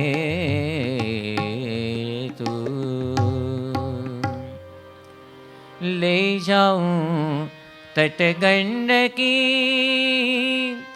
मोरे कंध बिठाई। यह ते आपथ विकट अति, दूसर नाही उपाय। अद्रितले अंधी गुफा, बहे गंडकी नीर। सम्मुख धावत वेगी जल, सम्मुख धावत वेगी जल। नहीं पावही उस तीर, नहीं पावही उस तीर। विषधर सांप रुके कड़े, विषधर सांप रुके कड़े। कछुए जल चरमीन, मगरमच्छ भक्षण करे। भमत भांति के मीन। હિમાલયે વાત કરી કે આપ મારા ઉપર કૃપા કરો અને મને આપની સેવાનો લાભ આપો. મારા કુટુંબ સહિત આપની સેવા કરવાની આ મને તક છે, તો એ તક આપ મને આપો. આપ તો આ નરનાટક કરો છો, આ એક અસામર્થ્ય બતાવો છો કે શું કરવું શું ના કરવું, આમ જાણે ભૂલા પડ્યા હો એવું આપ આ ચરિત્ર કરી રહ્યા છો. પણ આપના માટે તો બધું જ શક્ય છે. હસ્તામલ બ્રહ્માંડ અનંતા, આપના માટે તો અનંત કોટી બ્રહ્માંડ હસ્તામલકવત છે. તો આપને તો શું ન સૂઝે, બધા જ રસ્તા આપને તો સૂઝી જાય એમ છે. અને આપ જે કરો એ જ રસ્તા નવા પડે એમ છે. આપની શક્તિથી જ બધા ચેતનવંત છે અને આપની શક્તિથી જ કંઈ પણ અગમ નથી. એટલા માટે કૃપા કરીને મને સેવા આપો. અત્યારે તો આખો પર્વત વિંધીને અંદરથી આ ગંડકી નદી આવી રહી છે. એટલે હવે તમારે જો ગંડકીના કાંઠે આગળ ચાલવું હોય તો આખો પર્વત ઓળંગવો પડે ને. તો હવે આપ કેવી રીતે આ શરીરે ઓળંગી શકો? આટલી સેવા આપ મને આપો, હું મારા ખભે આપને બેસાડીને આ પર્વત એ આખો ઓળંગી બતાવું. તો આપ આટલી કૃપા મારા ઉપર કરો, એવી અહીંયા પ્રાર્થના એ ખૂબ જ કરગરીને આ હિમાલય પોતે કરી રહ્યો છે. અને સાથે સાથે એણે એ પણ વાત કરી કે આપના માટે તો આ એક નર નાટક છે. અસામર્થ્ય ભગવાન કે સંત જ્યારે આ બતાવતા હોય છે તો ખરેખર એ તો એમનું એક નર નાટક છે. બાકી તો એમણે જે નર એટલે કે આ મનુષ્યનું રૂપ લીધું છે ને, એ મનુષ્ય હોવાપણાનું નાટક એ ભગવાન કરી રહ્યા છે. એટલે ભગવાન માટે બધા સંત કવિઓએ ખૂબ જ સુંદર શબ્દ વાપર્યો છે, નટવર. દુનિયાની અંદર જેટલા નટ છે ને, નટ એટલે બધા એક્ટર્સ જે એક્ટિંગ કરે, એની અંદર સૌથી શ્રેષ્ઠ કોઈ હોય તો ભગવાન છે અથવા ભગવાનના સંત છે. કારણ કે મનુષ્ય નથી પણ તેમ છતાં પણ આપણા જેવા થઈને રહ્યા છે. એનું પણ કારણ છે, કારણ કે જો એ આપણા જેવા ના થાય તો આપણને એમની મૂર્તિનું સુખ ના આવે. જેમ સૂર્ય હતા, મહારાજે વાત કરી છે વચનામૃતની અંદર, એ સત્રાજીત યાદવની પાસે પણ આવતા અને કુંતાજીની પાસે પણ આવ્યા હતા. સૂર્યનો મંત્ર પોતે બોલ્યા ત્યારે દુર્વાસાએ શીખવ્યો હતો એ, અને સૂર્ય મંત્ર બોલ્યા કુંતાજી, તો સૂર્ય આકાશમાંથી મનુષ્યનું રૂપ લઈને આવ્યા. અને પછી કુંતાજીને એના થકી જે કર્ણ, એ કર્ણનો જન્મ થયો. એટલે આપણને એ જોવા મળે છે કે ભગવાન અથવા ભગવાનના સંત પણ મનુષ્ય રૂપે આવે છે. મહારાજે ત્યાં આગળ પોતાનું મનન આપ્યું છે કે જો એવા ને એવા સૂર્ય જેમ આકાશમાં છે એવા ને એવા પૃથ્વી ઉપર આવ્યા હોત તો કુંતાજી તો બળી મરત, પૃથ્વીનું જ અસ્તિત્વ ના રહેત. પૃથ્વી જ એની ગરમીની અંદર બધી ઓગળી જાય આખે આખી. એટલે ભગવાન આપણા જેવા થાય છે એ પણ એમની બહુ મોટી આપણા ઉપરની કૃપા છે કે આપણા જેવા એ થાય છે. ને એ જ એમનું નર નાટક છે એ અહીંયા આપણને મહારાજ એ સમજાવવા માગે છે પોતાના ચરિત્ર દ્વારા. અર્જુનની પણ વાત એ મહારાજે વચનામૃતમાં કરેલી છે. અર્જુનને શ્રી કૃષ્ણ ભગવાને વિશ્વરૂપ આખું બતાવ્યું, જાણે અનંત કોટી બ્રહ્માંડ એમણે ધારણ કર્યા હોય એવું આખું વિશ્વરૂપ વિકરાળ રૂપ ભગવાનનું હતું. પણ અર્જુન એ જોવા માટે સમર્થ થયા જ નહીં, અને છેવટે એણે ભગવાને એને વાત કરી કે પશ્ચિમે પાર્થ રૂપાણી શતશોથ સહસ્રશ, મારું આ વિશ્વરૂપ તું જો. અને ભગવાન સમજતા હતા કે આ ચર્મચક્ષુથી મારું વિશ્વરૂપ જોવા માટે સમર્થ થવાનું નથી, એટલે ભગવાને સ્પેશિયલ એને વિઝન આપ્યું. જેમ આપણે પણ પેલું બેક્ટેરિયા કે કંઈક જોવું હોય તો એના માટે સ્પેશિયલ વિઝન જોઈએ. સ્પેશિયલ વિઝન એટલે શું? પેલો માઇક્રોસ્કોપ જોઈએ, તો એ માઇક્રોસ્કોપથી આપણે બેક્ટેરિયા જોઈ શકીએ, બાકી નરી આંખે કંઈ આપણે બેક્ટેરિયા જોઈ શકીએ નહીં. એવી રીતે ભગવાનનું વિશ્વરૂપ પણ આ આંખે આપણે ના જોઈ શકીએ. એટલે ભગવાને કહ્યું કે દિવ્યમ દદામી તે ચક્ષુ, હું તને દિવ્ય ચક્ષુ આપું છું, એનાથી તું આ મારું સ્વરૂપ જો. અને એણે ભગવાનનું આ વિકરાળ સ્વરૂપ આખું વિશ્વરૂપ એ જોયું. તેમ છતાં પણ અર્જુનને બહુ સમાસ થયો નહીં. છેલ્લે અર્જુન પોતે વાત કરે છે કે ભગવાન પાછા જેવા હતા એવા આપ થાઓ. તેનૈવ રૂપેણ ચતુર્ભુજેન સહસ્રબાહો ભવ વિશ્વમૂર્તે. પૂર્વે જેવા આપ મને દેખાતા હતા એવા ને એવા જ ફરીથી મને દર્શન આપો. અને ફરીથી ભગવાને જ્યારે એવા દર્શન આપ્યા ત્યારે એ અર્જુનને અંતરની અંદર એ સુખ થયું, ભગવાનની મૂર્તિનું સુખ આવ્યું. એટલે ભગવાન પણ આપણા જેવા થાય છે, આપણા સુખને માટે આપણા જેવા થતા હોય છે. જે વ્યક્તિને જેણે કરીને સમાસ થતો એ વ્યક્તિને એ વસ્તુ આપવી જોઈએ. આપણું નાનું બાળક હોય અને આપણે ઘરે પહોંચીએ અને એ વખતે એને વાત કરીએ કે તું બસ વત્સ પરિશુદ્ધ અને પવિત્ર જળનું મને પ્રદાન કર, તો પેલું નાનું બિચારું શું સમજવાનું? એ તો જળમાં જ ખબર ના પડે. જા ભૂ લઈ આવ તો તરત જ પાણીનો ગ્લાસ લઈ આવે. એટલે જે રીતે સમજતું હોય એ રીતે એને સમજાવવાનું હોય, એની આગળ વાત કરવાની હોય. જેને જે પચતું હોય એને ખવડાવવાનું હોય. ડાયાબિટીસનો દર્દી હોય તો એને ગળી વસ્તુ બહુ આપવાની હોય નહીં તો ઉલટાનું શુગર વધી જાય ને પ્રશ્નો ઊભા થાય. અને એવી રીતે જેને જોન્ડિસ થયો હોય કમળો, તો એને પછી ઘી દૂધ ને તેલ ને બધું જમવા અપાય નહીં, એને બધો એવો હલકો ખોરાક જ આપવાનો હોય. તો એ રીતે જેને જે પચે એ આપવાનું હોય. નિષ્કુળાનંદ સ્વામી પણ આપણને સમજાવે છે, જેમ સાજો જમે રે સુંદર સુખડી રે, જેમ સાજો જમે રે સુંદર સુખડી રે, માંદાને મગ ઉદકે આરામ, જેમ સાજો જમે રે સુંદર સુખડી રે. જેમ સાજો માણસ હોય એ સુંદર સુખડી પચાવી શકે, પણ જે માંદો હોય એને મગ ને ઉદક એટલે કે પાણી, મગનું પાણી હોય ને એને પીવડાવવાનું હોય તો એને પચે સહેલાઈથી. એટલે જેને જે પચે એ પ્રમાણે કરવાનું હોય. તો ભગવાન પણ પોતે સુજ્ઞ છે, એ જાણે છે કે આ મનુષ્ય હું જેવું મારું સ્વરૂપ છે એવું ને એવું સ્વરૂપ જો આ પૃથ્વી ઉપર બતાવું તો કોઈની તાકાત નથી કે પચાવી શકે.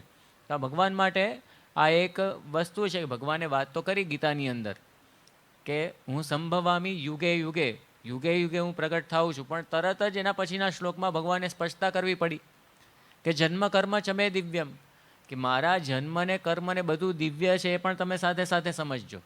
ભલે હું મનુષ્ય સ્વરૂપ ધારણ કરું પણ હું દિવ્ય છું.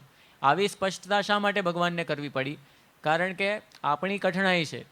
ભગવાન જ્યારે આપણા જેવા થાય ને આપણા સમાસને માટે, તો એ ભગવાનને આપણે ઓળખી શકતા નથી ને આપણે એમને પોતાના જેવા માની લઈએ છીએ. જે નરસિંહ મહેતા એમના ભજનમાં ગાયું છે, પોતાના સરખી કરીને જાણે પુરુષોત્તમની કાયા રે, પોતાના સરખી કરીને જાણે પુરુષોત્તમની કાયા રે.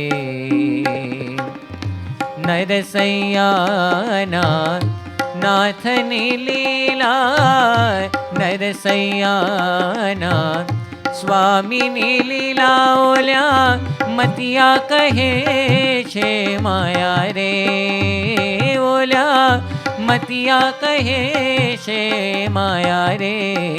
તેને ઘેર શીદ જઈએ, તેવી તેને સંગ શીદ રહીએ રે. તો નરસિંહ મહેતાએ પણ આ સમજાવ્યું છે કે ભગવાન આપણા જેવા થઈને આવે તો આપણે સમજી નથી શકતા કે આપણા જેવા નથી, ભલે મનુષ્ય જેવા લાગતા હોય, પણ એ દિવ્ય છે, એ કંઈક નોખા છે, જુદા જ છે.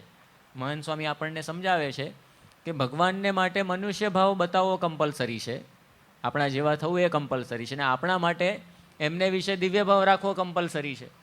તો અરસપરસ એકબીજાને સુવાણ થાય, નહીં તો આપણને સુવાણ ના થાય. પોતાના જેવા લાગે તો જય સ્વામિનારાયણ, તમે ઓળખ્યા જ નથી. ભગવાનને એ આપણે યથાર્થ ઓળખી શક્યા નથી. એટલે ભગવાન ખરેખરા એવા નટવર છે, એમની માયામાં ભલભલા એ લેવાઈ જતા હોય છે. ભગવાન તો નટવર છે, પણ નટની માયામાં આપણે લેવાઈ જતા હોઈએ છીએ. આ લોકના જે નટ હોય છે, એક્ટર્સ બધા, એ એક્ટરને પણ આપણે ઓળખી નથી શકતા હોતા ઘણીવાર. અમદાવાદની અંદર રાયખડ વિસ્તાર છે, અને ત્યાં આગળ એક જયશંકર સુંદરી કરીને હોલ છે. એ હોલનું નામ જ છે જયશંકર સુંદરી. એનું નામ કેમ એવું પડ્યું છે? કારણ કે પહેલાંના જમાનામાં જે નાટકોને બધું થતું, તો એમાં સ્ત્રી કોઈ દિવસ ભાગ લેતી નહીં. એ ખાનદાનીનું પ્રતીક ગણવામાં આવતું નહોતું, સ્ત્રીઓ ભાગ લે એટલે પુરુષો જ સ્ત્રીઓનો પણ રોલ ભજવે.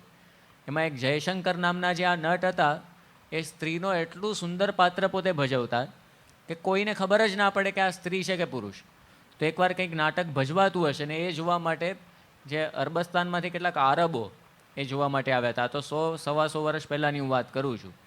અને એ વખતે આરબોએ જોયું કે ઓ આટલી સુંદર સ્ત્રી આટલું સરસ આખી એક્ટિંગને બધું કરે છે. એટલા બધા એની અંદર લોભાઈ ગયા.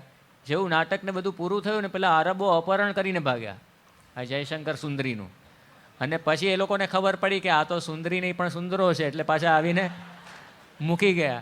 એટલે આવું જોવા મળે છે કે આ લોકના જે નટ હોય એની એક્ટિંગમાં પણ બધા ભલભલા ભૂલા પડી જતા હોય છે. આ તો આરબો ભૂલા પડ્યા, પણ એના કરતાં પણ આગળનો પ્રસંગ. એવી રીતે મહારાષ્ટ્રની અંદર પણ બધા આવા નાટકો ભજવાતા. મહારાષ્ટ્રમાં પણ આવા એક નટ હતા, એનું નામ હતું બાલ ગાંધર્વ. આ બાલ ગાંધર્વ પણ સ્ત્રીનો એવો અદ્દલ રોલ ભજવે કે બધા ભૂલા પડી જાય કે આ સ્ત્રી છે કે પુરુષ, એવી ખબર જ ના પડે કોઈને. તો એકવાર જે સ્ત્રીનો રોલ એણે ભજવ્યો હશે, પછી બધો એના એ જ મેકઅપ સાથે, એના એ જ બધા વસ્ત્રોની સાથે પોતે પોતાના ઘરે ગયા અને ઘરનો દરવાજો ખખડાવ્યો. ઘરનો દરવાજો એના પત્નીએ ખોલ્યો. એની પત્ની ભૂલી પડી. એણે કહ્યું, બેન તમે કોણ છો? તમને પહેલી વાર જોયા. પેલો કે બેન નહીં, તારો ધણી છું.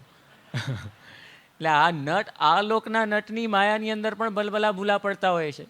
કોઈને પોતાની જ પત્ની ભૂલી પડી જાય ત્યાં સુધી આપણને આ જોવા મળે છે. તો ભગવાન તો નટવર છે, ભગવાનની માયામાં બધા ભૂલા પડે, એમાં કોઈ નવાઈ કહેવાય નહીં. શ્રીજી મહારાજે પંચાળાના 7મા વચનામૃતમાં નટનું દ્રષ્ટાંત આપ્યું છે. એનું ટાઇટલ જ છે નટની માયાનું. અને એમાં દ્રષ્ટાંત મહારાજે આખું વિસ્તારથી પોતે નિરૂપેલું છે. એની અંદર તો સંતોએ સંક્ષેપમાં લીધેલું છે, પણ આખું દ્રષ્ટાંત સંતો આપે છે કે એકવાર એક નટ રાજ દરબારની અંદર ગયો અને રાજાની આગળ એણે વિનંતી કરી કે આપ જો આજ્ઞા આપતા હો તો મારો ખેલ તમને બતાવું. હવે એ જમાનામાં તો આવું ટીવી કે કંઈ હતું નહીં. જે હતું આવા બધા નટ ને બધા આવતા હોય, એ જે કંઈ પોતાના ખેલને બધું બતાવે એ જ મનોરંજન બધાના માટે હતું. એટલે રાજાએ અનુમતિ આપી. આખો દરબાર હકડેઠઠ ભરાઈ ગયો. આવો નટ આવે એટલે તમાશાને તેડું હોય નહીં, બધા આવી જ જાય જોવા માટે. એટલે બધા આવી ગયા. અને એ વખતે નટના હાથમાં આખો પેલો દોરડાનો દડો હતો. આકાશની અંદર એણે જોરથી ફેંક્યો અને બધાના આશ્ચર્યની વચ્ચે એ પેલું દોરડું સ્થિર થઈ ગયું આકાશમાં. આપણને લાગે કે આ બધી આવી તો વાયકા છે, એમ બરાબર, વાર્તા જેવું લાગે, પણ હકીકત છે આવા નટ હતા પહેલાં. હમણાં થોડા વર્ષો પહેલાં સફારીની અંદર, સફારી મેગેઝિન આવે છે ને, એમાં ઇન્ડિયન રોપ ટ્રીક, બધા ધોળિયાઓ અહીંયા આવ્યા હોય ને વર્ષો પહેલાં, એમણે આવા બધા ખેલ જોયા હતા અમુક, કે આમ પેલું દોરડું નાખે ને દોરડું આમ લાકડીની જેમ અદ્ધર થઈ જાય, અદ્ધરને અદ્ધર આકાશમાં રહે અને એની ઉપર પાછો પેલો ચડે. એટલે એવું બધું એ ધોળિયાઓએ પણ જોયેલું છે ને એમની ડાયરીઓની અંદર નોંધેલું છે. એટલે આવા નટ પહેલાં આપણી ત્યાં હતા. એ ખાલી વાયકા નથી, વાસ્તવિકતા છે. એટલે આ નટે પેલો દડો આકાશમાં નાખ્યો ને દોરડું સ્થિર થઈ ગયું. પછી એણે રાજાને વાત કરી કે રાજાજી, અત્યારે જે દેવોના રાજા ઇન્દ્ર, એને અસુરોની સાથે બહુ મોટો સંગ્રામ ચાલે છે. તો હું આપના તરફથી દેવોને સહાય કરવા માટે જાઉં છું, આપ મને અનુમતિ આપો. રાજાએ કહ્યું કે રજા છે જ, તમે જાઓ. રાજાને પણ કોલર ઊંચો રાખવા જોઈએ ને, કે આમ જોઈએ આપણા તરફથી દેવોને સહાય મળતી હોય તો બહુ સારું. એટલે પેલો નટ બધા હથિયાર બાંધીને પછી પોતે ઉપર ચડવા માંડ્યો. હવે દોરડા ઉપર ચાલવું એ જ અઘરું છે. પેલો તો ઉપર ચડતો હતો દોરડા ઉપર, અને પછી તો નટ પેલો દેખાતો બંધ થઈ ગયો આકાશમાં, એટલો અદ્ધર જતો રહ્યો. અને પછી તો બધાને કડાકા ને ભડાકા સંભળાવવા માંડ્યા. આમ તલવારબાજી ચાલતી હોય ને આમ કિકિયારીઓ આમ વાગતી હોય, એ બધું બધા સાંભળતા હતા. અને અચાનક જ એક હાથ તલવાર સોંતો નીચે પડ્યો. એટલે બધાએ જોયું અને બધાને અરેરાટી થઈ કે આ કોણ મરી ગયું હશે. ત્યાં તો બીજો હાથ પડ્યો, પગ પડ્યા, ધડ પડ્યું, અને પછી તો માથું પડ્યું. ને માથું બધાએ જોયું તો પેલા નટનું જ માથું હતું. હવે નટ પોતાની પત્ની અને પોતાનો દીકરો જંબુરિયો એની સાથે અહીંયા આવ્યો હતો રાજાના દરબારમાં. નટની પત્નીએ જ્યારે આ જોયું કે મારો ધણી આ રીતે મરી ગયો, તો એણે તો ત્યાં આગળ રડારોડ કરવાની શરૂ કરી દીધી. અને પછી રાજાને કહ્યું કે બસ રાજાજી, મારે તો સતીત થઈ જવું છે. હવે હું કઈ રીતે જીવી શકું મારા ધણી વગર? મારે જીવવું જ નથી, મારે સતી થઈ જવું છે. અને પછી રાજાએ આખી ચિતાને બધું ખડકાવ્યું. અને પછી પેલી બાઈને પણ અનુમતિ આપી કે તારે જેમ કરવું એમ કર. તો પેલી બાઈ પણ પોતાના ધણીના બધા અંગો ભેગા કરીને એ પોતે એની પાછળ સતી થઈ ગઈ. અને પેલો જંબુરિયો છે એનો દીકરો તો બધું જ જોતો હતો, એ પણ સુનમુન ત્યાં આગળ બેઠો હતો, શું કરવું શું ના કરવું. એના હાથે જ બધું અગ્નિ સંસ્કાર વિધિ પણ રાજાએ બધો કરાવી દીધો. અને રાજ દરબારની અંદર તો આખું શોકનું વાતાવરણ થઈ ગયું. બધા નાહી ધોઈને પાછા દરબારમાં આવીને બેઠા. અને ત્યાં તો પેલું દોરડું આમ આકાશમાં એવું ને એવું અદ્ધર હતું. અને થોડી વારે એ દોરડા ઉપરથી પેલો નટ જેનો અગ્નિ સંસ્કાર વિધિ કર્યો હતો એનો એ જ નટ નીચે ઉતર્યો બધાના દેખતા. એટલે બધા તો જોઈ રહ્યા કે આ એ જ છે કે કોઈ બીજો પુરુષ આવે છે. અને ત્યાં તો એનો એ જ નટ બધાએ જોયો. હજી તો આ આશ્ચર્ય સમાય બધાને એ પહેલાં તો પેલા નટે રાજાને વાત કરી કે રાજાજી, આપને ખરેખર મારે અભિનંદન આપવા જોઈએ. આપની સહાય દેવોને પહોંચી ગઈ અને એને લઈને દાનવોની સામે દેવોનો ભવ્ય વિજય થયો છે. અને દેવોએ પણ આપને ખૂબ જ અંતરથી આશીષ પાઠવ્યા છે અને આભાર માન્યો છે. અને પછી એણે વાત કરી કે હવે મારા પત્નીને બાળક ક્યાં બાળક તો આવ્યો, પણ મારી પત્ની ક્યાં છે? મારી પત્નીને તમે મને આપો પાછી. રાજા તો એની સામે પહેલાં તો જોઈ રહ્યો, દિંગમૂઢ થઈ ગયો કે આને શું મારે કહેવું. પછી રાજાએ હિંમત કરીને એને વાત કરી કે આવો આખો પ્રસંગ ઊભો થયો, તારા બધા અંગો નીચે પડ્યા અને એને વીણીને ભેગા કરીને તારી પત્ની તો તારી પાછળ સતી થઈ ગઈ છે. એ વખતે પેલાએ કહ્યું કે હું આવો ગરીબ માણસ અને મારા ગરીબ માણસની તમે આવી મશ્કરી કરો છો રાજાજી. રાજાએ કહ્યું મશ્કરી નથી કરતો, આ સિરિયસલી તને કહું છું. જો આ કોઈ પણ આ દરબારીને તું પૂછ. બધા દરબારીઓએ પણ એની અંદર ટાપસી પુરાવી કે આ બરાબર છે. રાજા કહે છે બરાબર છે. એ વખતે પેલા એ વાત કરી કે તમે આવી રીતે મને મારા જેવા ગરીબ માણસને આવી રીતે બનાવો છો. તમે કહેતા હો તો હું મારી પત્નીને બોલાવું. રાજા કે તારે એવું હોય તો તું બોલાવું, બૂમ પાડ. અને એણે એ વખતે બૂમ પાડી એ જંબુરિયાની માં. ને તરત જ જંબુરિયાની માએ રાજાના ઝરૂખાન, પેલો અંતઃપુર હોય ને રાણીઓનો આવાસ, એની અંદરથી પેલા જંબુરિયાની માએ સામે સાથ દીધો કે આ હું અહીંયા છું, આવું છું. એટલે રાજાને તરત જ બતાવ્યું કે જો તમારા અંતઃપુરની અંદર મારી પત્નીને તમે સંતાડી રાખી છે, મારા ગરીબની બસ તમે આવી રીતે મશ્કરી કરો છો ને. એમ કરીને પછી એની જંબુરિયાની માં પણ ત્યાં આગળ આવી ગઈ. અને પછી રાજાએ જોયું કે ઓહો આટલું સરસ આણે બધું આ નાટકને બધું બતાવ્યું. અને પછી રાજાએ એને ખૂબ જ મોટો પુરસ્કાર આપ્યો. સંતો આપણને સમજાવે છે કે આમાં બધાને આશ્ચર્ય થયું. કોઈને નટની માયામાં જરા પણ ખબર પડી નહીં. પણ પેલો જે જંબુરિયો હતો ને, જંબુરિયા માટે તો રોજનું હતું આ. એને જરાય નવાઈ નહોતી. એને તો પેટનું પાણી પણ કંઈ હલ્યું નહોતું. એને ખબર હતી કે મારો બાપ મર્યો નથી, મારી મા પણ એની પાછળ સતી થઈ નથી. તો એવી રીતે આપણને સંતો સમજાવે છે કે આપણે પણ એ જંબુરિયા જેવા થવું. ભગવાન કે સંત ગમે તેવા મનુષ્ય ચરિત્ર કરે ને, પણ એ ચરિત્રની અંદર આપણને લેશ પણ સંશય થવો જોઈએ નહીં. ગુણાતીતાનંદ સ્વામી કહે છે ને, મનુષ્ય ભાવ ને દિવ્ય ભાવ એક થઈ જાય ને તો ભગવાન ભજવાનું સુખ આવે. અને આપણને એ વસ્તુ પણ જોવા મળે છે કે જેને જેને આવો દિવ્ય ભાવ રહ્યો છે ને, તો એમણે ખૂબ જ એમને આનંદ એ અંતરની અંદર રહ્યો છે. શ્રીજી મહારાજના પરમહંસોનો આપણે વિચાર કરીએ, મહારાજે કેટલા મનુષ્ય ચરિત્રો કરેલા છે, પણ એ મનુષ્ય ચરિત્રોની અંદર લેશ પણ સંશય એ આ સંતોને થયો નથી. શ્રીજી મહારાજ એકવાર પોતે ત્યાં આગળ લીમલી બાજુ ગયા હતા. આમ તો લીમલી બાજુ મહારાજ બધાથી છુપાઈને ભાગ્યા હતા, કોઈના સકંજામાં આવવું નહીં. અને લીમલીની અંદર સગ્રામ વાઘરી, શ્રી મહારાજના હરિભક્ત, એ સગ્રામ વાઘરીમાંના ઘરની અંદર મહારાજ બેઠા. હવે બીજી બાજુ બ્રહ્માનંદ સ્વામીને સુરા ખાચર મહારાજની તપાસ કરતા આવતા હતા કે મહારાજ ક્યાં જતા રહ્યા. અને સગ્રામનો ભાઈ હતો બીજો શાર્દુલ, પછી મહારાજને ખબર પડી એટલે શાર્દુલના ઘરે મહારાજ જતા રહ્યા. અને પછી મહારાજે એ વખતે બહાર પેલા આ બે જણને કહ્યું કે બ્રહ્માનંદ સ્વામીને સુરાખાચર આવે તો તમે રોકી રાખજો ને કહેજો કે અહીંયા મહારાજ નથી.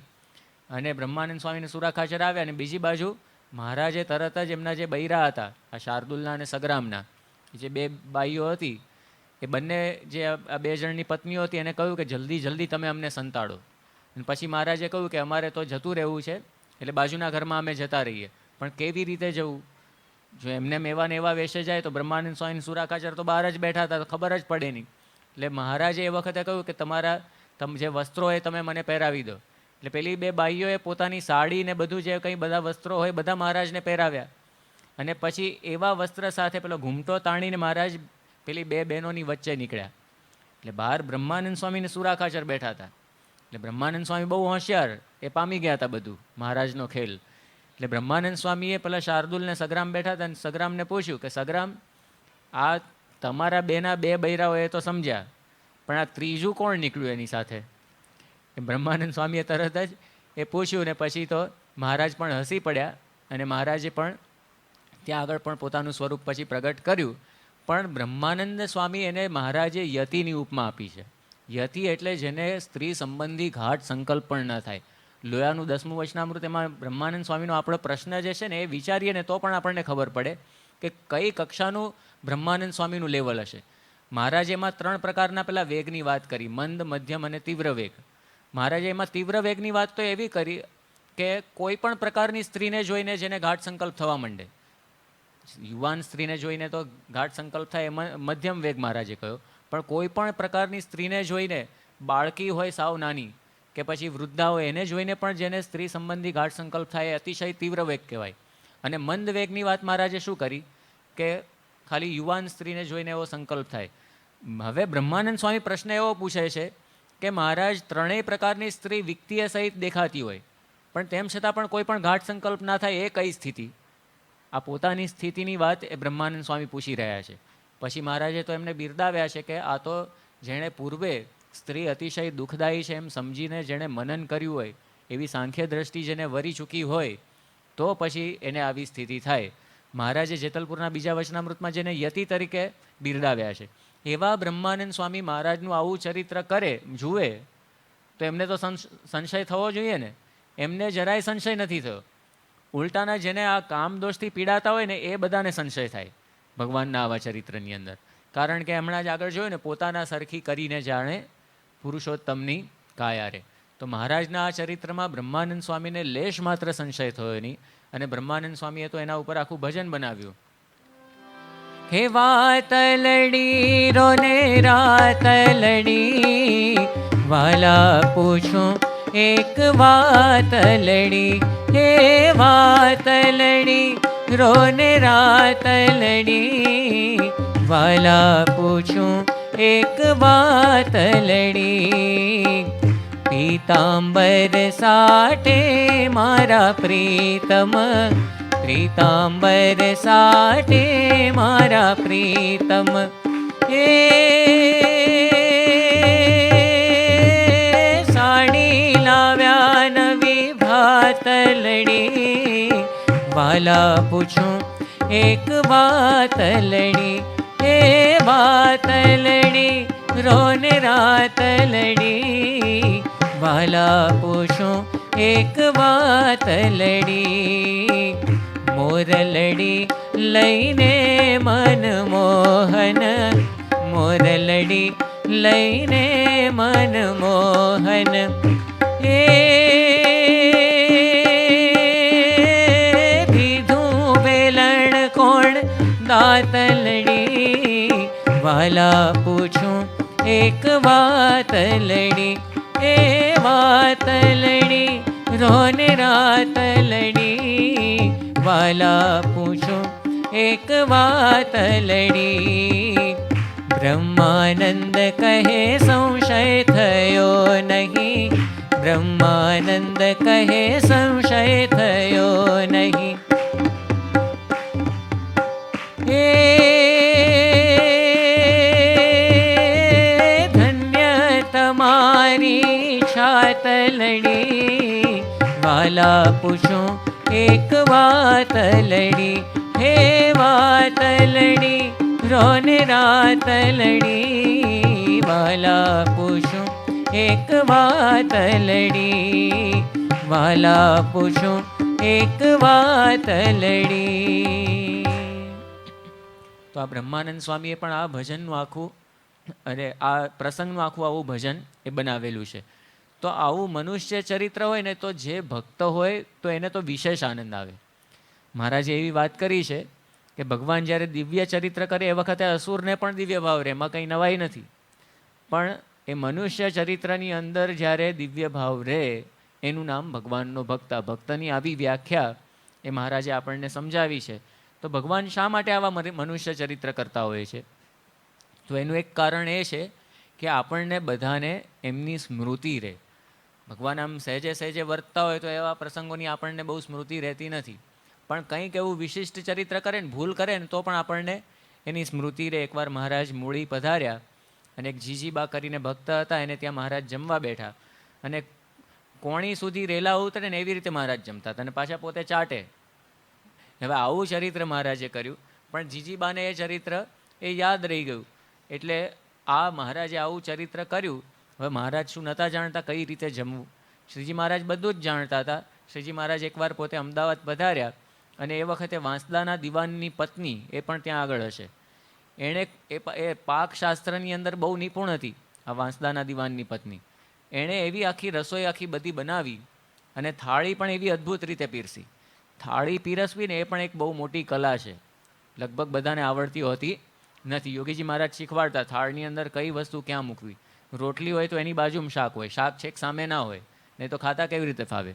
દાળ ભાત તો એ ભેગા હોય અને બીજી બાજુ જે મિષ્ટાન હોય, તો એ આખી થાળી પીરસવી એ પણ એક કલા છે. તો એ ખૂબ જ સુંદર રીતે એક આખી થાળી એ પીરસીને મહારાજને મોકલાવી અને જેવી ચતુરાઈથી પેલી બાઈએ રસોઈ બનાવી હતી અને થાળી પીરસી હતી એના કરતાં બમણી ચતુરાઈથી મહારાજ પોતે જમ્યા અને એવી રીતે રસોઈ જમ્યા કે પોતાની આંગળીના જે નખ છે એટલો જ ભાગ એ બગડે અને પોતે આખો બાકીનો કોઈ ભાગ બગડે નહીં. એટલે પેલી જે બાઈ હતી એ પણ આમ માની ગઈ કે મહારાજ કરતાં તો મારા કરતાં તો મહારાજની ચતુરાઈ અનેક ગણી વધારે છે. એટલે મહારાજને જે નખ જમણા કહીએ છીએ ને ખાલી એમના નખ જ બગડે. તો આટલી ચતુરાઈથી જે શ્રીજી મહારાજ જમી જાણતા હોય તો કોણી સુધી રેલા પણ ક્યારેક બતાવે. શેના માટે? આપણને સ્મૃતિ રહે એના માટે. પ્રમુખ સ્વામી મહારાજને ઘણા બધા હરિભક્તો એવા અહીંયા બેઠા હશે, એની 4-4, 5-5 પેઢીઓ એના બધાના નામ યાદ હશે. હજી આજની તારીખે પણ પ્રમુખ સ્વામી મહારાજ કેટલું બધું યાદ છે, કેટલા બધા હરિભક્તોની ઓળખાણ એ બધી એમને યાદ છે. પણ એના એ જ પ્રમુખ સ્વામી મહારાજ ક્યારે વિસ્મૃતિ લીલા પણ કરે. એકવાર પેલો પ્રસંગ પોતે બોલતા હતા, એમાં શંકરની પુત્રી પાર્વતી એવું આખું વર્ણન કર્યું. શંકરના પુત્રી પાર્વતી. હવે શંકરના પુત્રી ક્યાં પાર્વતી છે? શંકરના પત્ની પાર્વતી છે. પણ આવું કંઈક ચરિત્ર કરે તો આપણને યાદ રહી જાય. આખા સ્વામીના આશીર્વાદ આમ આપણને યાદ નથી રહેતા, આપણે યાદ રાખવા માટે પ્રયત્ન નથી કરતા, એ પણ આપણી કચાશ કહેવાય. પણ આવું કંઈ ચરિત્ર કરે ને તો વગર પ્રયત્ને આપણને યાદ રહી જાય. એટલે આપણને સ્મૃતિ માટે પણ એ ભગવાન આવા ચરિત્ર કરતા હોય છે. કોઈક વાર આપણી ભક્તની કસોટી કરવા માટે પણ ભગવાન એ આવા મનુષ્ય ચરિત્ર એ કરે. પણ જે ભગવાનના ભક્તો હોય એને સદૈવ એ ભગવાનના ચરિત્રોની અંદર એ દિવ્ય ભાવને એ દિવ્ય ભાવ જ રહે. ભગવાન ભલે ગમે તેટલા મનુષ્ય ચરિત્ર કરે પણ એ મનુષ્ય ચરિત્રના કોઈ પણ ક્રિયાના પાશ ભગવાનને લાગતા નથી. અગ્નિને કોઈ દિવસ ઉધઈ લાગે નહીં, એમ ભગવાનને પણ કોઈ દિવસ આ મનુષ્ય ચરિત્રના પાશ એ લાગતા નથી. જ્યારે શ્રી કૃષ્ણ ભગવાનનું આખું એક ચરિત્ર મહાભારતમાં આવે છે, પાંડવ કૌરવોનું આખું મહાભારતનું યુદ્ધ પૂર્ણ થયું અને એ વખતે છેલ્લે અશ્વત્થામા એવો ગુસ્સે ભરાયો હતો પાંડવોની ઉપર, કારણ કે પોતાના પિતા જે દ્રોણ એને મારી નાખ્યા હતા ને, તો એને લઈને એટલો બધો ગુસ્સે થયો કે પાંડવોની છાવણીની અંદર ગયો, પાંડવોના બધા દીકરાને મારી નાખ્યા, બધા દીકરાઓને એણે પતાવી દીધા. સાથે સાથે દ્રોણને જેણે માર્યા હતા ધૃષ્ટદ્યુમ્ન, જે દ્રુપદનો દીકરો, એ ધૃષ્ટદ્યુમ્નને પણ પતાવી દીધો. અને પછી એણે છેલ્લું એક પોતાનું બાણ, એને ખબર હતી કે પાંડવોનું હજી પણ એક સંતાન એ પેલી ઉત્તરાના ગર્ભમાં છે. અભિમન્યુ જે મરાઈ ગયો યુદ્ધની અંદર, એની પત્ની ઉત્તરા, એનો જે ગર્ભ એ હજી હયાત છે એના ઉપર એણે બાણ ચલાવ્યું, પોતાનું બ્રહ્માસ્ત્ર. અને એ બ્રહ્માસ્ત્રને લઈને પેલો જે ગર્ભ છે, પરીક્ષિત પોતે મૃત અવસ્થાની અંદર જન્મ્યો. ઉત્તરાની ગર્ભની અંદર આ પરીક્ષિત હતો. એ પરીક્ષિત જન્મ્યો એ કસુવાવડ જ હતી, એ સંપૂર્ણ મૃત અવસ્થાની અંદર જન્મ્યો. ને એ વખતે પેલી ઉત્તરા એટલું બધું કલ્પાંત કરવા લાગી, કારણ કે પાંડવોનો એકમાત્ર આ વંશજ હતો. જો એ પણ ન જીવે તો પછી પાંડવો પણ નિર્વંશ થઈ જાય. શું કરવું? એ વખતે કૃષ્ણ ભગવાનની આગળ બહુ એણે વિનંતી કરી કે તમે ગમે તેમ કરો પણ આને જીવતો કરો. અને એ વખતે કૃષ્ણ ભગવાને સંકલ્પ કર્યા. કેવા સંકલ્પ કર્યા? નોક્ત પૂર્વમ મયા મિથ્યા સ્વૈરેષ્વપી કદાચન ન ચ યુદ્ધે પરાવૃત્તસ તથા સંજીવતામયમ. કે જો હું કોઈ દિવસ પહેલાં હું જુઠ્ઠું ના બોલ્યો હોઉં તો આ બાળક જીવતું થાય. પહેલો સંકલ્પ. હવે મહાભારતની અંદર મહાભારતના યોદ્ધાઓ જે મરાયા યુદ્ધમાં, બધા યોદ્ધાઓને આયોજિત અસત્યથી કૃષ્ણ ભગવાને માર્યા હોય ને એવું જ લાગે આપણને. ભીષ્મને માર્યા કેવી રીતે માર્યા? આગળ શિખંડીને ધરી દીધો અર્જુનની આગળ. અને પેલા ભીષ્મ જાણતા હતા કે આ પૂર્વે સ્ત્રી હતી, સ્ત્રીની સામે તો મારે યુદ્ધ કરાય જ નહીં, એવું ભીષ્મનું પાછું એ પેલી ટેક હતી કે સ્ત્રીની સામે હું નહીં લડું. પોતાના હથિયાર મૂકી દીધા અને પાછળથી અર્જુને બાણ ચલાવ્યા. એમાં ભીષ્મ મરી ગયા છે. ભીષ્મ જે પડ્યા એમાં પછી પોતે પડ્યા. એવી રીતે ગુરુદ્રોણ, એ ગુરુદ્રોણને પણ કેવી રીતે માર્યા? તો કૃષ્ણ ભગવાને એ વખતે પેલા ભીમને ચડાવ્યો. ભીમને કહ્યું કે પેલો હાથી છે એનું નામ અશ્વત્થામા છે, એ અશ્વત્થામાને તું મારી નાખ. એટલે અશ્વત્થામા નામનો હાથી હતો એને પતાવી દીધો ભીમે. અને ભીમ બૂમો પાડવા માંડ્યો કે અશ્વત્થામા હત, અશ્વત્થામા હત, અશ્વત્થામા હણાયો, અશ્વત્થામા હણાયો. એટલે દ્રોણને એમ પેટમાં ફાળ પડી કે અશ્વત્થામા તો મારો દીકરો છે, એ મરાયો કે શું? પણ ભીમનું કોણ માને? મહારાજે કહ્યું ને, ભીમ જેવા ડારા દેનારા તો ઘણા બધા હોય, એટલે એનું કોઈ માને નહીં, એનું કંઈ પ્રમાણ ના ગણાય. પ્રમાણ કોનું ગણાય? યુધિષ્ઠિરનું ગણાય. જે સત્યવાદી હોય એનું ગણાય, ગમે તેવાનું થોડું પ્રમાણ ગણાય. એટલે પછી યુધિષ્ઠિરને પૂછવા ગયા દ્રોણ ગુરુ. એ પહેલાં કૃષ્ણ ભગવાન પોતે પહોંચી ગયા હતા યુધિષ્ઠિર પાસે, અને યુધિષ્ઠિરને સમજાવ્યું હતું કે આ પૂછવા આવે ને દ્રોણ, તો તમે કહેજો કે અશ્વત્થામાં મરાઈ જ ગયો છે. ભલે અસત્ય તો અસત્ય તમે કહી જ દેજો, પણ યુધિષ્ઠિરને થોડુંક પોતાના શાસ્ત્ર વચનોનું બળ હતું, એને ભગવદ નિષ્ઠાનું બળ નહોતું, જે મહારાજે મધ્યના 16મા વચનામૃતમાં કહ્યું છે. એટલે એ પોતે એણે એવી વાત કરી કે નરોવા કુંજરોવા, મનુષ્ય અથવા તો કુંજર. કુંજર એટલે કે હાથી, મને ખબર નથી, બેમાંથી એક મરાયો. એટલે નરોવા પોતે બોલ્યા અને કુંજરોવા મનમાં બોલ્યા. એટલે એને લઈને પછી દ્રોણને મનાઈ ગયું કે મારો દીકરો જ મરાયો છે. એટલે પોતે બધા જ શસ્ત્રો મૂકી દીધા ને એકદમ ધ્યાનમાં, યુદ્ધની વચ્ચે ધ્યાનમાં ઉતરી ગયા. એટલે પેલો ધૃષ્ટદ્યુમ્ન આવીને માથું ઉતારી ગયો. એટલે આ રીતે કોઈ પણ યોદ્ધા જુઓ, જરાસંધને કઈ રીતે માર્યો, કે પછી કર્ણને કઈ રીતે માર્યો, બધાને કૃષ્ણ ભગવાન, છેલ્લે દુર્યોધનને પણ મારવા માટે જે આમ ઈશારો કર્યો હતો એ કૃષ્ણ ભગવાને જ કર્યો હતો ભીમને. અને એ સમજીને પછી હકીકતમાં તો ગદા યુદ્ધનો નિયમ હોય, કોઈ દિવસ ગદા સાથળની અંદર મરાય નહીં. પણ કૃષ્ણ ભગવાનના ઈશારાને માન આપીને ભીમે ફટકારી દુર્યોધનની સાથળની અંદર, કારણ કે ત્યાં આગળ જે કેડે કાચો હતો, આખું શરીર એની જે માતા હતી ગાંધારી, એણે વજ્રનું બનાવી દીધું હતું, પણ કૃષ્ણ ભગવાને પેલું પહેરાવી દીધો હતો ને તંગીઓ, એને લઈને કેડે કાચો હતો. એટલે આ કૃષ્ણ ભગવાને પણ આ રીતે આપણને જોવા મળે કે મહાભારતના એક એક યોદ્ધાને આયોજિત અસત્યથી માર્યા હોય, પણ તેમ છતાં પણ પોતે કેવી વાત કરે છે કે હું કદી પણ જુઠ્ઠું ના બોલ્યો હોઉં તો આ પરીક્ષિત બેઠો થાય. બીજી વાત કરી કે નચ યુદ્ધે પરાવૃત્ત, કોઈ દિવસ હું યુદ્ધમાંથી ભાગ્યો ના હોઉં તો આ બાળક બેઠું થાય. કોઈ દિવસ યુદ્ધમાંથી ભાગ્યા ના હોય. પેલા જરાસંધની આગળ 17 વાર પોતે રણ છોડીને ભાગ્યા છે, અને એટલા માટે જેમનું નામ શું પડ્યું? રણછોડ રાયની જય, બધા બોલાવે છે. પણ તેમ છતાં પણ આવો સંકલ્પ કર્યો, ને આ બધાના આશ્ચર્યની વચ્ચે પેલું બાળક જીવતું થયું, આ પરીક્ષિત એ જીવતો થયો. તો આ આપણને જોવા મળે છે કે ભગવાનને કોઈ પણ ક્રિયાના પાશ એ અડતા નથી. તો આ આપણને જોવા મળે છે કે ભગવાનનું સ્વરૂપ હંમેશા નિર્દોષ છે. એવી રીતે ભગવાનના સ્વરૂપ રૂપ જે સંત, એવા પ્રમુખ સ્વામી મહારાજનું સંત જે સ્વરૂપ છે એ પણ એ તદ્દન નિર્દોષ છે. આવા મનુષ્ય ચરિત્ર તો ભગવાનને કે ભગવાનના સંત એ હંમેશા કરતા રહે, એ આપણા સારા માટે છે. એની લીલા એ આપણે માણી શકીએ એના માટે. તો આ રીતે નીલકંઠ વર્ણીએ પણ પોતે અહીંયા આવું ચરિત્ર કર્યું. પોતે જાણે ભૂલા પડ્યા હોય ને અસામર્થ્ય પોતાની બતાવી કે આગળ હવે કઈ રીતે જવું, અને એ વખતે હિમાલય આવી વિનંતી કરી. તો હવે આગળ નીલકંઠ વર્ણી શું કરે છે એ આગળ આપણે આવતીકાલની પારાયણમાં માણીશું. શ્રી સ્વામિનારાયણ ભગવાનની જય. નીલકંઠ વર્ણી મહારાજની જય. સ્વામિનારાયણ નારાયણ નારાયણ.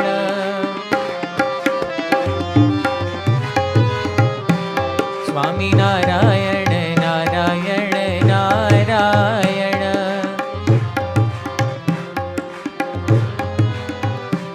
સ્વામિનારાયણ સ્વામિનારાયણ.